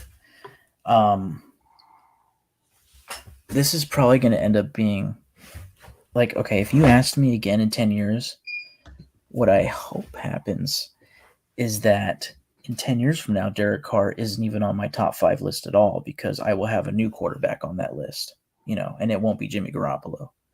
Hopefully it'll be a guy that is like in his 4th year with the Raiders. And If Jimmy he's Garoppolo tearing the league. leads the Raiders to a Super Bowl this year, would he surpass Derek Carr? If he wins the Super Bowl, he would surpass Derek If he Carr. wins the Super Bowl this year, he would surpass Derek Carr Easily. Oh wow! Easily. That's how desperate I am to win the Super Bowl. I don't give a fuck. Mhm. Yeah, but my point being, like, I guess similar to like the Khalil Mack and Max Crosby thing with recency bias. I think that someday my soft side to Derek Carr will waver a little bit, because for as great as his highs were and as fun as his time with the Raiders was, again, during the highs, the lows were like very low. Mhm. And especially the past 3 years and 2017. Like 2017 was just plain bad, in my opinion, coming off of 2016. And again, that's coming off of injury. He wasn't the same, yada, yada, yada. There also was a major offensive coordinator change that should have never happened, going from Musgrave to a Downing. That was just stupid. Mhm. But again, the past 3 years, like, he just wasn't consistent. Like, I mean, 2016, he wasn't like overly consistent, but he was a gunslinger. It's like Mhm. once Downing came in, he became less confident. And then Gruden came in and he had his confidence back, but it was like, but he's not a gunslinger anymore, Mhm. He wasn't like this fucking, hot shot quarterback anymore. He was like up and down, like essentially a Kirk Cousins. And you can't get too excited about a Kirk Cousins. So there came a point where my soft side for him being the franchise quarterback that we drafted and that early on I was like crazy about, as far as like, Kind of oh yeah, he can be our greatest quarterback ever. And he became that statistically. And it didn't matter because he didn't win anything major, yeah, I like, a big part of this is because I was young and I just wanted to see a franchise quarterback for the Raiders because I hadn't seen that in my fandom, and I got that. Now I want to see a top 5 quarterback in the league be our franchise quarterback and lead us to win the Super Bowl. Mhm. That is what I'm looking for. And when that happens, Derek Carr will not be on my top 5 list, period. Okay.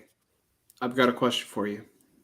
So, you sound very disappointed when you talk about Derek Carr and at least how things ended.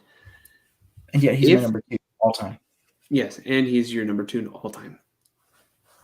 If Derek Carr, let's just say he has a very successful season with the Saints, does that change how you feel about the end of his tenure with the Raiders?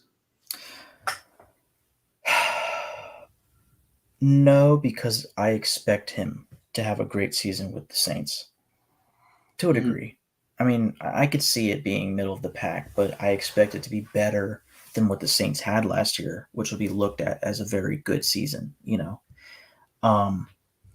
Like, I'm not saying this will happen, but what if Derek Carr goes to the NFC Championship game? You know what I mean? Would Right. you try and live vicariously through that? Or would you Oh, say, no, man, for sure. like, you know, like how Lions fans kind of did with Stafford? Yeah. Um, Oh, I would do that for sure. Because like I said, like I have this soft spot for him. Like when I talk negatively about him, it's the Raider fan talking, you know. But when the Derek Carr fan comes out, it is a person that very much cares for him and appreciates the shit out of him. The Derek Carr fan ranked him number 2 on this list. But in 10 years from now, if we have a great quarterback leading us for 10 plus years, the Raider fan will take over and say, Derek Carr, you know, it was fun, but it was also sad, you know. mhm. I'm rooting for him. I think he can be very good. I think he can go to an NFC championship. I'd love to see him win a Super Bowl. Would it make me feel different?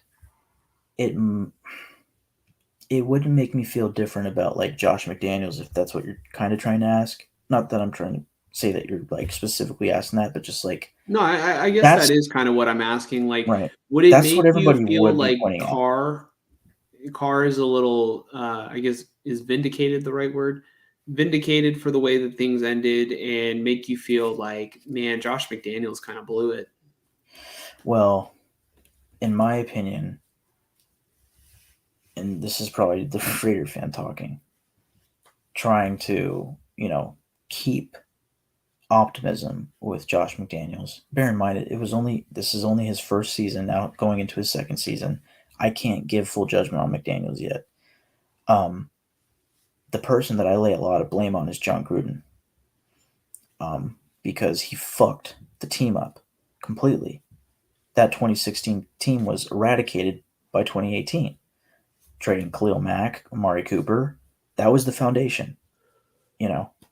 And then he had to start over, and you know, eventually we had Max Crosby, Josh Jacobs, but that's it, you know. And then Derek Carr, who is struggling because his offensive line starts to get worse because at first they overpaid all the guys and they were good, but then blah blah blah blah, whatever, you know. Derek Carr is always a huge long conversation.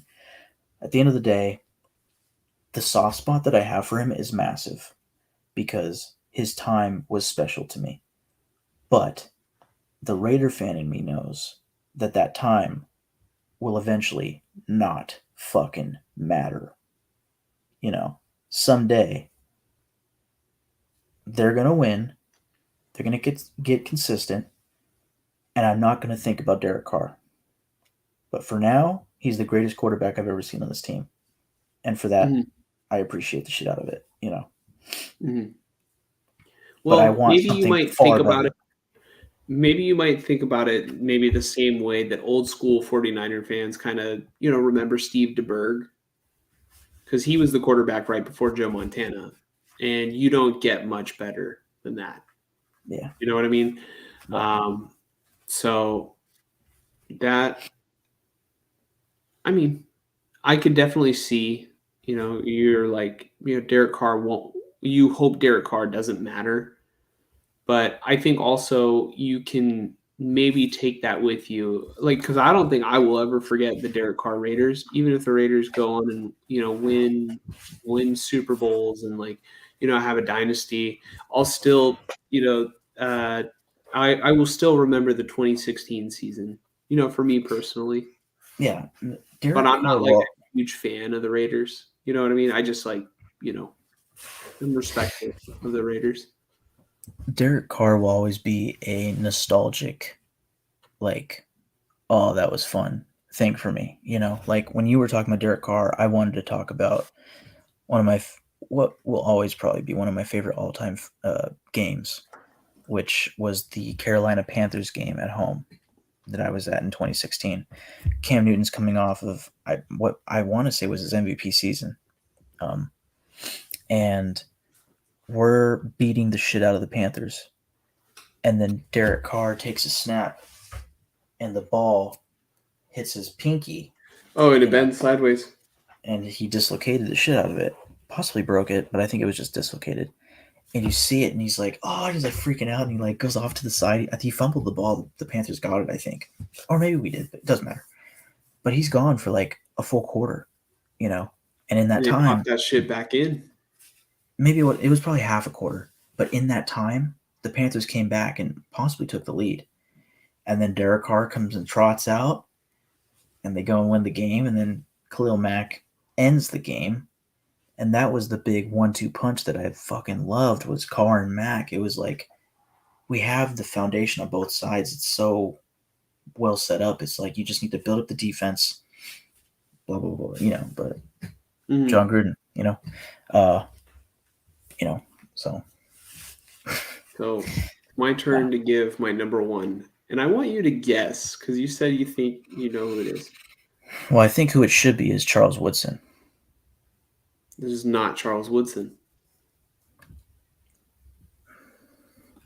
Was it during the Derek Carr era? Yes. And I will say Charles Woodson is close. I will give you that hint.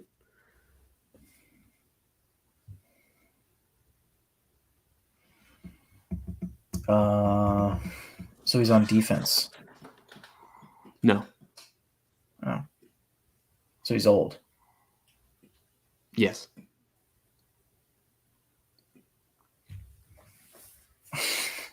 What? And he is a player. Yes. Not anymore. Right. But he was a player, like whatever. I believe that's what our list is. Yeah. Well, I was just gonna say, like, this isn't like John Gruden, is it? No. John. Speaking of John Gruden, I don't know why this came into my mind right now. I just have like the image of John Gruden jogging. I don't know why that just fucking cracked me up right now. Just the way that he would jog on a football field. Is it Darren Waller? No. Oh fuck! You said he's on offense? Yes. Is he an offensive lineman? No. You want me to tell you? Or do you want to try and guess? I know I don't want to take this too long, so I'm just going to give out like 3 quick guesses. I mean, one of them's Amari Cooper, but I don't think that's it. Is it Devontae Adams? No.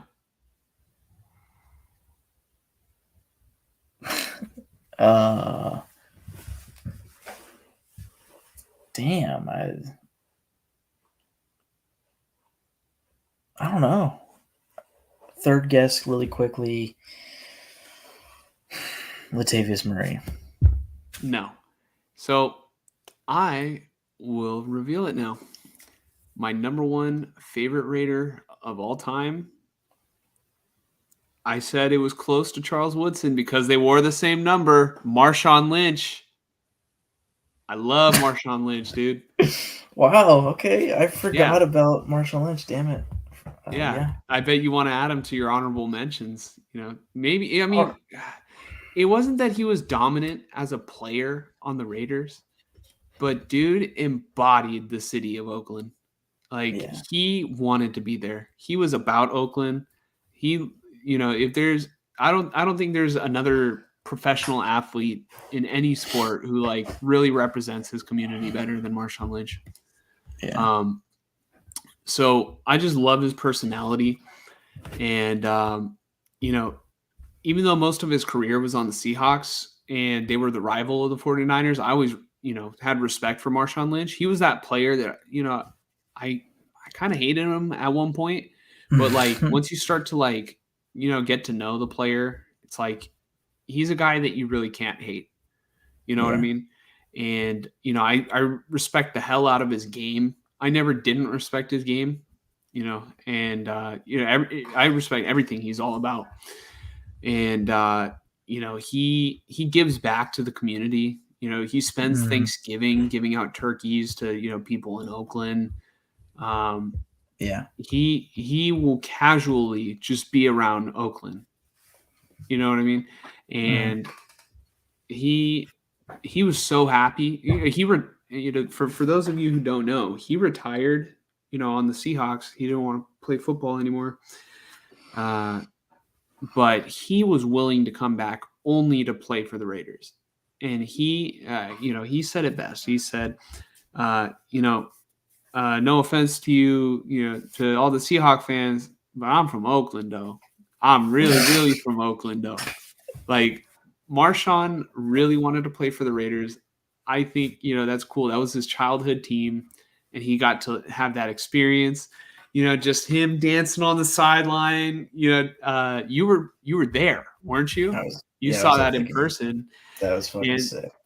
And so, like, even though he was only on the team for 2 years, I think, or was it 3? I feel like it was 3, but it might have just been 2. Even though he was only there for a short period of time, it was like, man, this is the perfect guy to be on this fucking team. There's nobody that the Raiders will ever be able to add to their team to where it's like, yeah, dude, I think he's more Oakland, or well, I guess now it would be Vegas, but he would give some of the most memorable interviews. Protect y'all chickens, protect y'all bodies, because run through a motherfucker face. Yeah, run through a motherfucker face. Don't gotta worry about him no more. Like, I love to see when he's in commercials and everything because he's just fucking hilarious, dude. Yeah, he's an all-time personality. And then not only that, like I genuinely believe, I don't know because I don't know him personally, but I genuinely believe he's probably a good guy. He's a smart business guy too. He's like invested in esports teams. I want to say he's the owner for the Bay Area Panthers, the indoor football league. Like, Marshawn is about the Bay Area. Like, I think he specifically probably cares more about Oakland than the Bay Area, but dude, he's smart. Like, I think he just represents us all in the Bay. And he didn't even want to play football anymore, I guess, for the Seahawks at the time, but as a good person that I think he is, he returned to Seattle when they needed running backs. They were out of running backs, and then they in 2019 he went back and he started against the 49ers.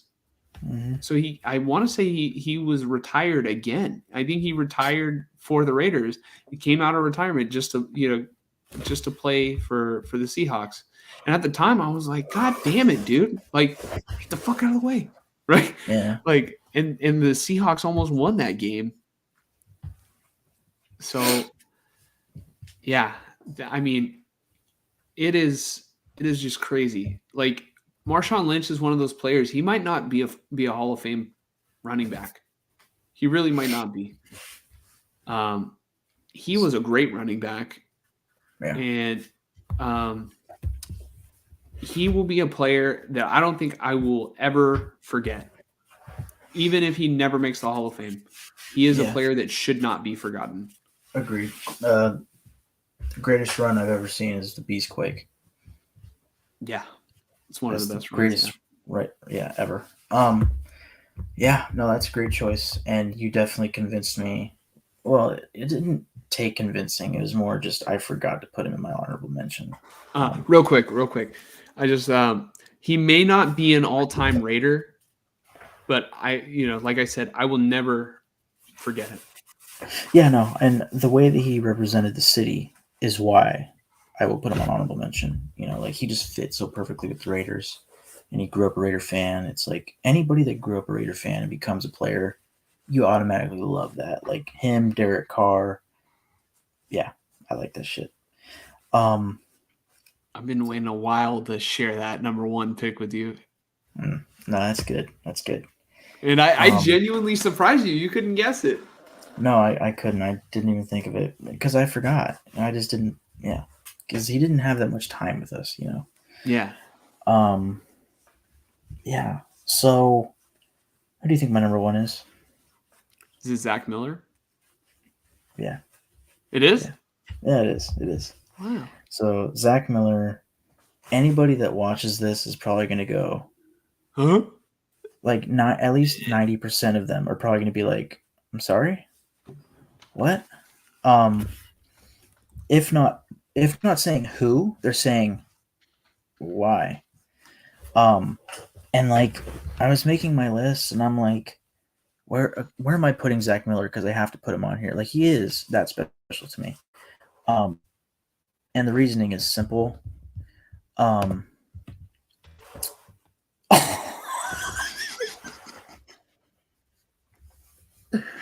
Wow. Yeah, show's over. Yeah, well, thank you guys for watching tonight. No, but This will never happen again. No, I'm just playing. yeah, no. So I mean, the reasoning is simple. I am in 6th grade, middle school, and it's October of 2009, and I go to my first Raider game with my dad, a couple of his buddies, and it's against the Eagles. I want to say Donovan McNabb was the quarterback. Andy Reid was the head coach. Deshaun Jackson was like their big up and coming player, and we didn't let them score a touchdown in that game. It was a very low scoring game. The only touchdown scored in that game was an 86-yard scamper by Zach Miller. And I was sitting in the third deck of that end zone that Zach Miller was running towards.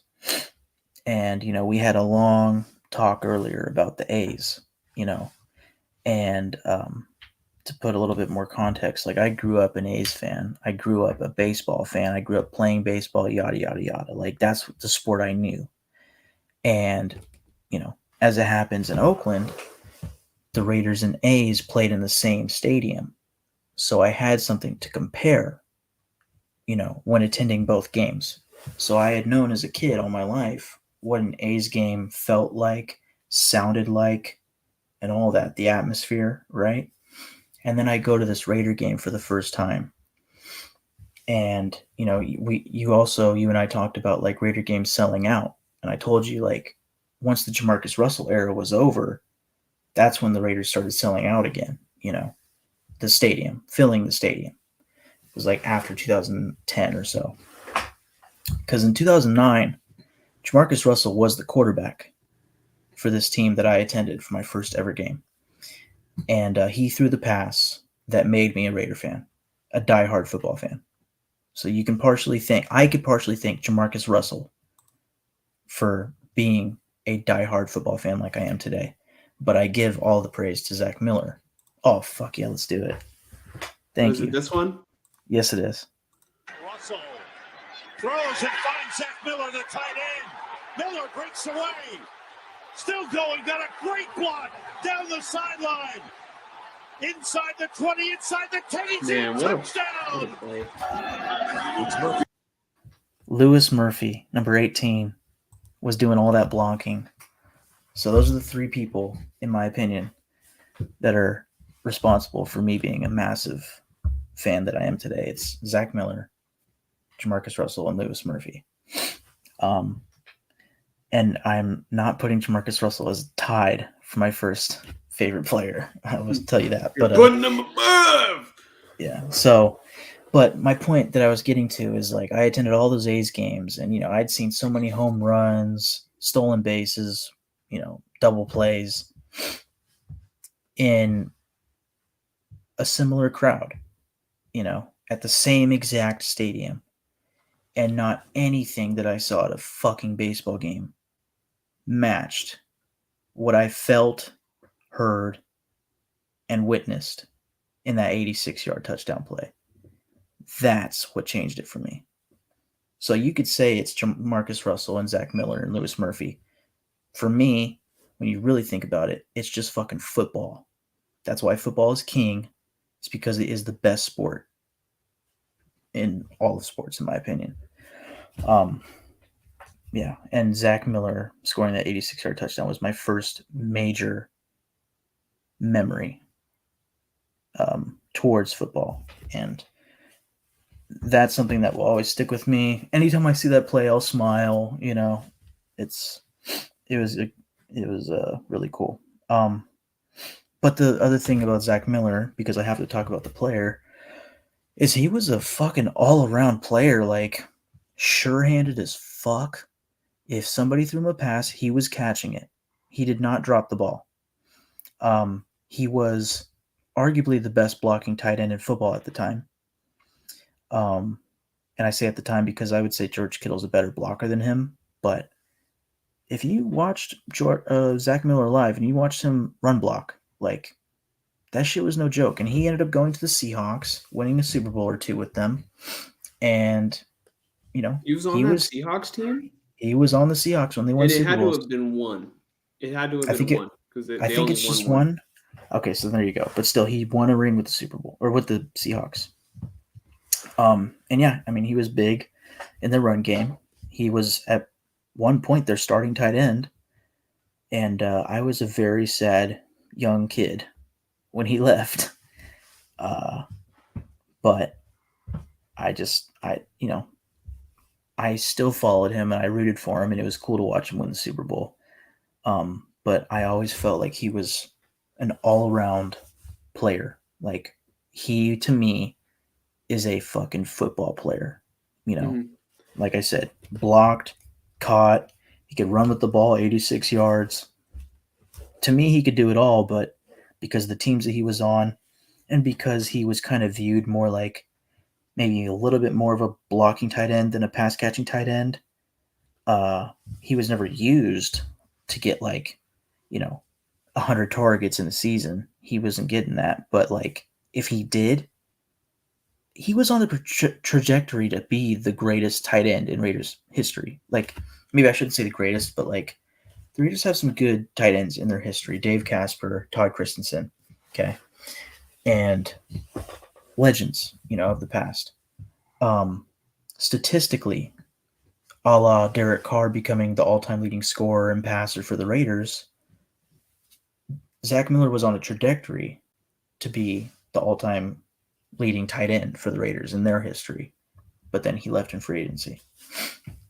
So I think I just want to say that your choice for number one, and maybe also my choice for number one, but especially yours, it just proves why football is such a beautiful game. It's like you just have these memories, and you could compare it to other sports, but like you said, it doesn't compare to anything you've ever witnessed at a baseball game. And it's that one play that just got you excited about the sport, And then so your number one favorite player, you might be the only Raider fan who that's your favorite player, But I want to just kind of quickly, say to the audience, when we talk about stuff on here, we're giving our genuine opinion and our actual thoughts. We're not. We try not to regurgitate what other people also think. You know what I mean? So, I think that your reasoning for having Zach Miller as your number one favorite player, it's just touching because it's like listening to you're telling such a fond memory of your childhood and growing up. And honestly, I think that's what it's all about. I think football, one of the things I love about football is that, every single Sunday, it seems like memories are created, and then so maybe it might be a boring Sunday of football. Maybe there's terrible games on, and maybe that Raider game was a terrible game. But there's a kid sitting in the stands. That is their first game that they've ever been to. And there's a big play, and they take that home with them, and they might not ever forget that for the rest of their life.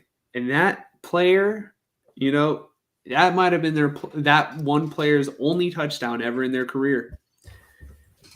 But that might be their favorite player ever because of that memory. It's like when Tom Brady talks about the first football game he ever went to was the NFC Championship, and he, I think his favorite player was Joe Montana, and Tom Brady grew up a 49er fan, and he grew up into this legend. And people will argue that he surpassed Joe Montana, but it's just amazing, how the way that something so that can seem so small to somebody can have such a ginormous impact on somebody else. So, one last thing, your honorable mentions. Oh, I do want to say that, but one last thing about Zach Miller, just about that whole story. Like, from your experience, do you think that I'm good at, like, catching a football? Because we play catch here and there, Do you think I'm good at it? Well, just as long as you don't tell everybody that I'm not good at throwing a football. No, I'm just kidding. I'm okay at throwing a football. Okay, I love to throw a football. Yeah. I just want everybody to know I love to throw a football. It's just I need to work on my spiral, just a smidge, right? But yes, you were good at catching a football. I think you were good. And is part of that due to you trying to replicate Zach Miller? Yeah, like, I wasn't trying to be a cocky little prick or nothing. I was just like, I can catch like a one-headed catch, like, here and there pretty well, like, not every time or nothing, but like, I was playing catch with my little brother this past weekend, and I was like, I'm not gonna lie, I was like, dude, I still got it, but like, but yes, the point of the story is that night, because it was like a 1 p.m. game, it might have been a 10 a.m. game in Oakland. And we tailgated and everything. We went in a trailer. But that day, because I just so happened to have a football, but I never played catch, like, at all. I was baseball. I had glove and ball, throw and catch with glove. And then I got home that night and I was like, Dad, let's play catch with a football. Like, I swear to God, dude. It was like, instant. And then, like, literally every day, like, my childhood was I would get home from school and I would want to ride my bike just back and forth in my street, like just getting energy out. From that game on, it was, Dad, let's play catch. And I would run routes just like side to side in the front yard, and he would throw it and I would like run and catch it. Yeah, like that. It was just everyday practice every single day. I know I hesitated to answer the question, but yes, you were very good at catching the football. My hesitation mainly comes from I'm just kind of tired, so I had to think about what you were asking me. What is Mike good at catching a football? Yes, you're good at catching a football. Thank you. Well, you're also very good at catching a football and throwing a football. Thank you. Question before you give your honorable mentions. You mentioned your brother and you were playing catch with Kyle.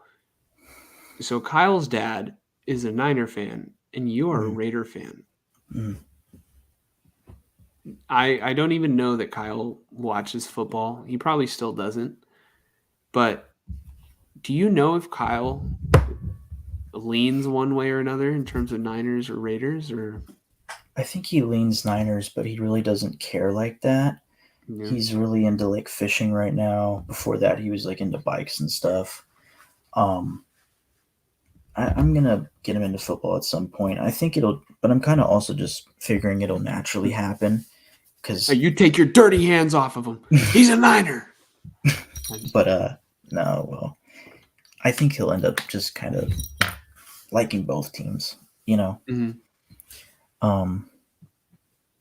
But or who knows? Maybe this will be his favorite show to watch because he'll get the perspective of both. Right. And I'd like to think that we've both been respectful of each other's teams. Yeah.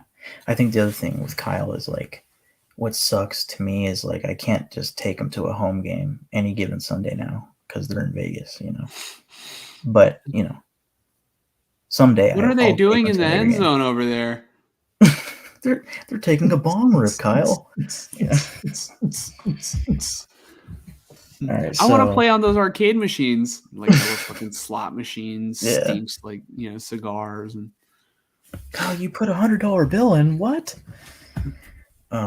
So my honorable mentions. By the way, one of my earphone died. Yeah. Like this is like perfect timing. Okay.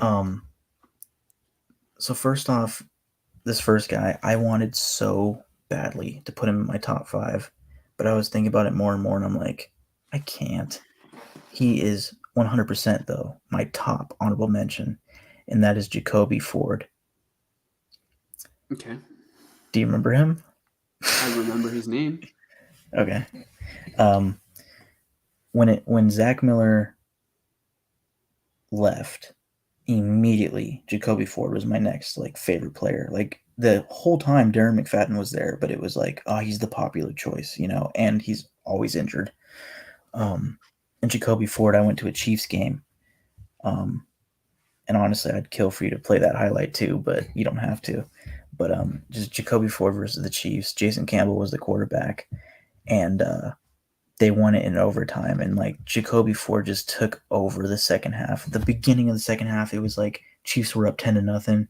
Jacoby Ford returns the kick out of halftime for a touchdown. And then like later in the third quarter, he gets like 3 catches. One of them was like this crazy like diving deep catch. It was weird and awkward looking, but he caught it. And then fourth quarter, like 2-minute drill just took it over. Every pass was going to Ford. It was like, what the fuck? And then overtime, like second play, just a deep post, dives, catches it. And that was a sold out crowd. So that was my first sellout crowd moment where everybody collectively went, ah! It starts like screaming, I literally turned to my dad and I was like, this is the kid thing, okay? I was like, that's what I want for Christmas. I want his jersey. Like I was just like, all in, like you said about like, yeah. But that was like with Kaepernick, like you see it and you're like, I'm obsessed. Like with me, Jacoby Ford, I was like, I'm obsessed. 4.28 40. No, 4.33, I think. 40-yard, like super fast, but he was short. He should have been a slot receiver, but yeah, they were so weak that he was like their number 1 receiver for a point. If only you were British, so that way when you were in the stands, Daddy, I want his uniform. Jacoby Ford. Jacoby Ford. Typically an American truck. Perhaps I can be persuaded. To all you British people out there watching, I don't even know if you like football. Yeah. But if you do, welcome. Hell yeah. So I'll just kind of go through the rest of the list. These are in order. So Jacoby Ford, Sebastian Janikowski, Nnamdi Asomugha. I would have loved to have gotten Nnamdi in my top 5, but I couldn't. Josh Jacobs, Marshawn Lynch, Richard Seymour, Michael Crabtree, Darren McFadden, Tyvon Branch, former strong safety, Rodney Hudson, recent Darren center for the Waller. Raiders. Oh, you know what? Actually, yes. I didn't have him, but yes, Darren Waller. Clive Walford. No, I'm just kidding. I will put Darren Waller right here. Actually, I'll put Darren Waller above like Michael Crabtree. And then my last honorable mention is more just kind of funny, but C.O. Moore. Josh, let's end it with this. Josh, can you search up and share the screen? C.O. Moore, Khalil Mack sack celebration. Okay. I thought you were going to say something else. What, the C.O. Moore? Kaepernick. Like, oh, no. I do remember that. Wow, so you do remember C.O. Moore then. I do remember C.O. Moore. And then I remember, I think Del Rio got rid of him. Yeah, and he was like sending a statement. Like, we don't need him. And then you guys were good. Yeah. And I was like, wow, Del Rio's like a fucking good coach. Yeah. Okay, so you said Seo Moore. Khalil Khalil Mack sack Mack celebration. Okay. You might remember it, but yeah. Just classic. Okay, real quick, I'm going to share my screen for YouTube. Tell me which video it is. Try the go down. Try the Probably 16-second one. Yeah, do that one. It's a bad angle, but fuck it. Look at 42 seconds left in the game. I'll tell you what, Moore might want to get back in position.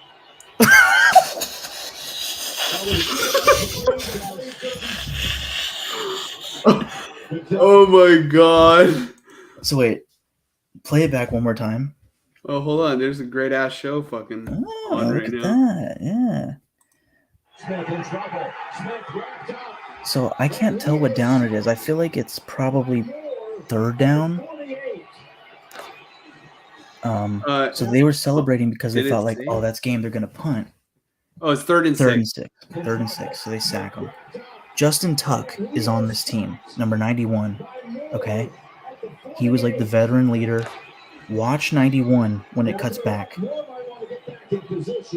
Watch Where's 91? He's probably right above the Raiders' face right now. That's got to be him. Him right here? Yeah, I would think so. Just watch him. Him, right? Yeah. He's gonna call timeout. Calls timeout, and I watch him. God damn it! He's pissed off. He's like, "What the fuck are you doing, dude?" Calls timeout, and I watch him. Who are these handsome young individuals? But yeah, that was a hilarious play. That is pretty funny. Yeah.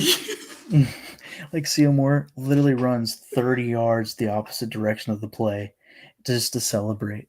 Like Seymour was so excessive with his celebrations, and I fucking loved it. That's but like, he almost lost us the game. Yeah, that's like a Key and Peele sketch. You know what I mean? Yes. And the best part is that Khalil Mack's like, hell yeah, and he's like dapping him up and stuff, and then he looks back and goes, oh fuck, and starts running.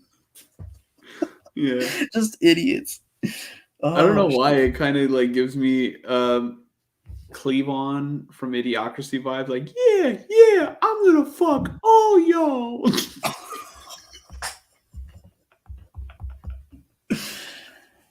Yeah. It's a late night.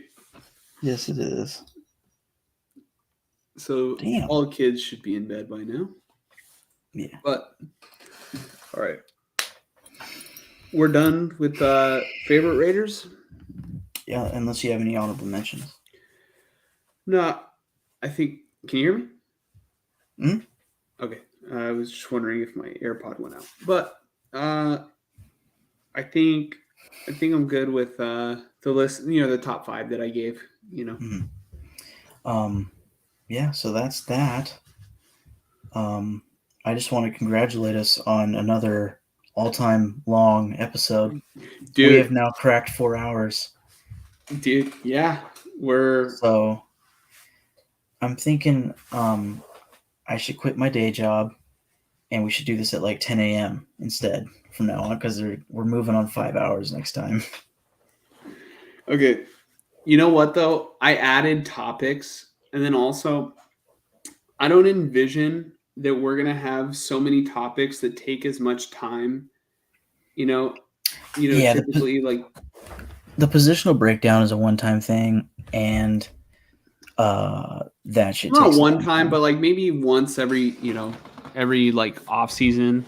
Yeah, maybe like starting next year, we'll just do literally positional breakdowns like once every episode, So we'll just be defensive end, and that's it.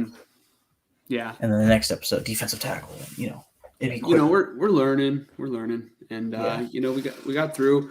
Honestly, this was, in my opinion, our best show. I think so. I mean, with all the comments and stuff, it was awesome. Dude, it was really awesome. And, I really appreciate everyone coming and, watching. We had at least one viewer like the entire time. Right now we have 0, but it's like 1 in the morning. Yeah, I can't blame them. So, I mean, it's just crazy. We went half a full night's sleep.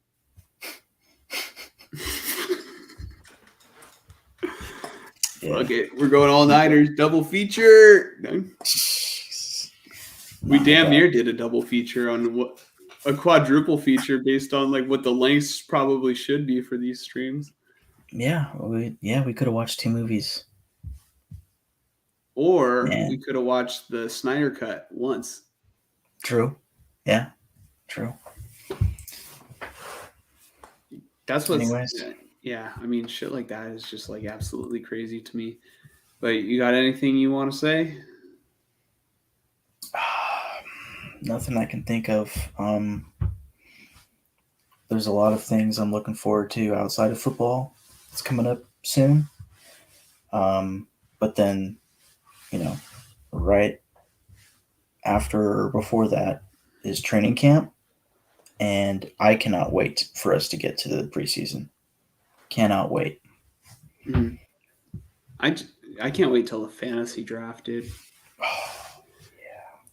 Which that is, of course, after the preseason, but yeah, that is always like, that's probably always like a top 3 moment every year for me now. Like, okay, I think I prefer the fantasy draft over my birthday.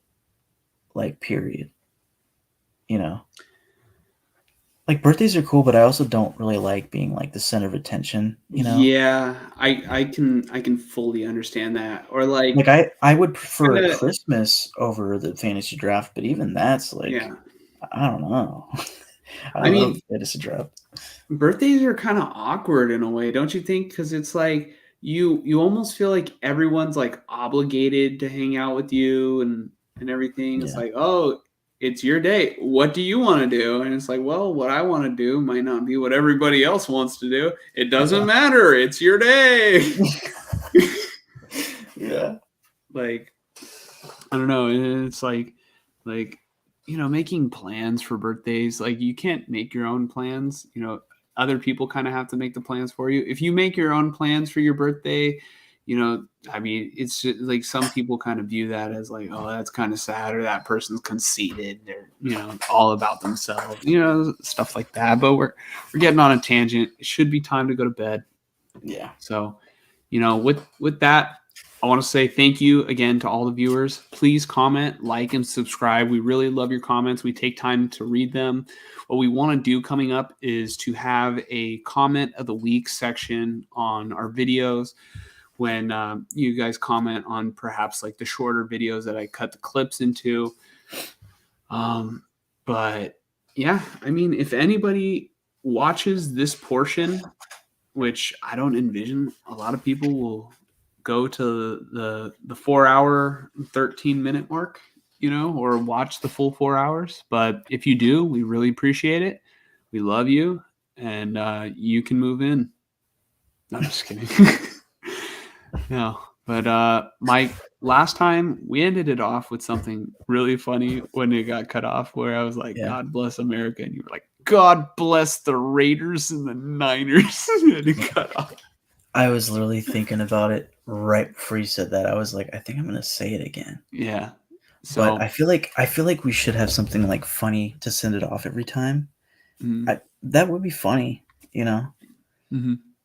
If like one of us just goes, God bless America, and then it's like, and God bless the Raiders and the Niners.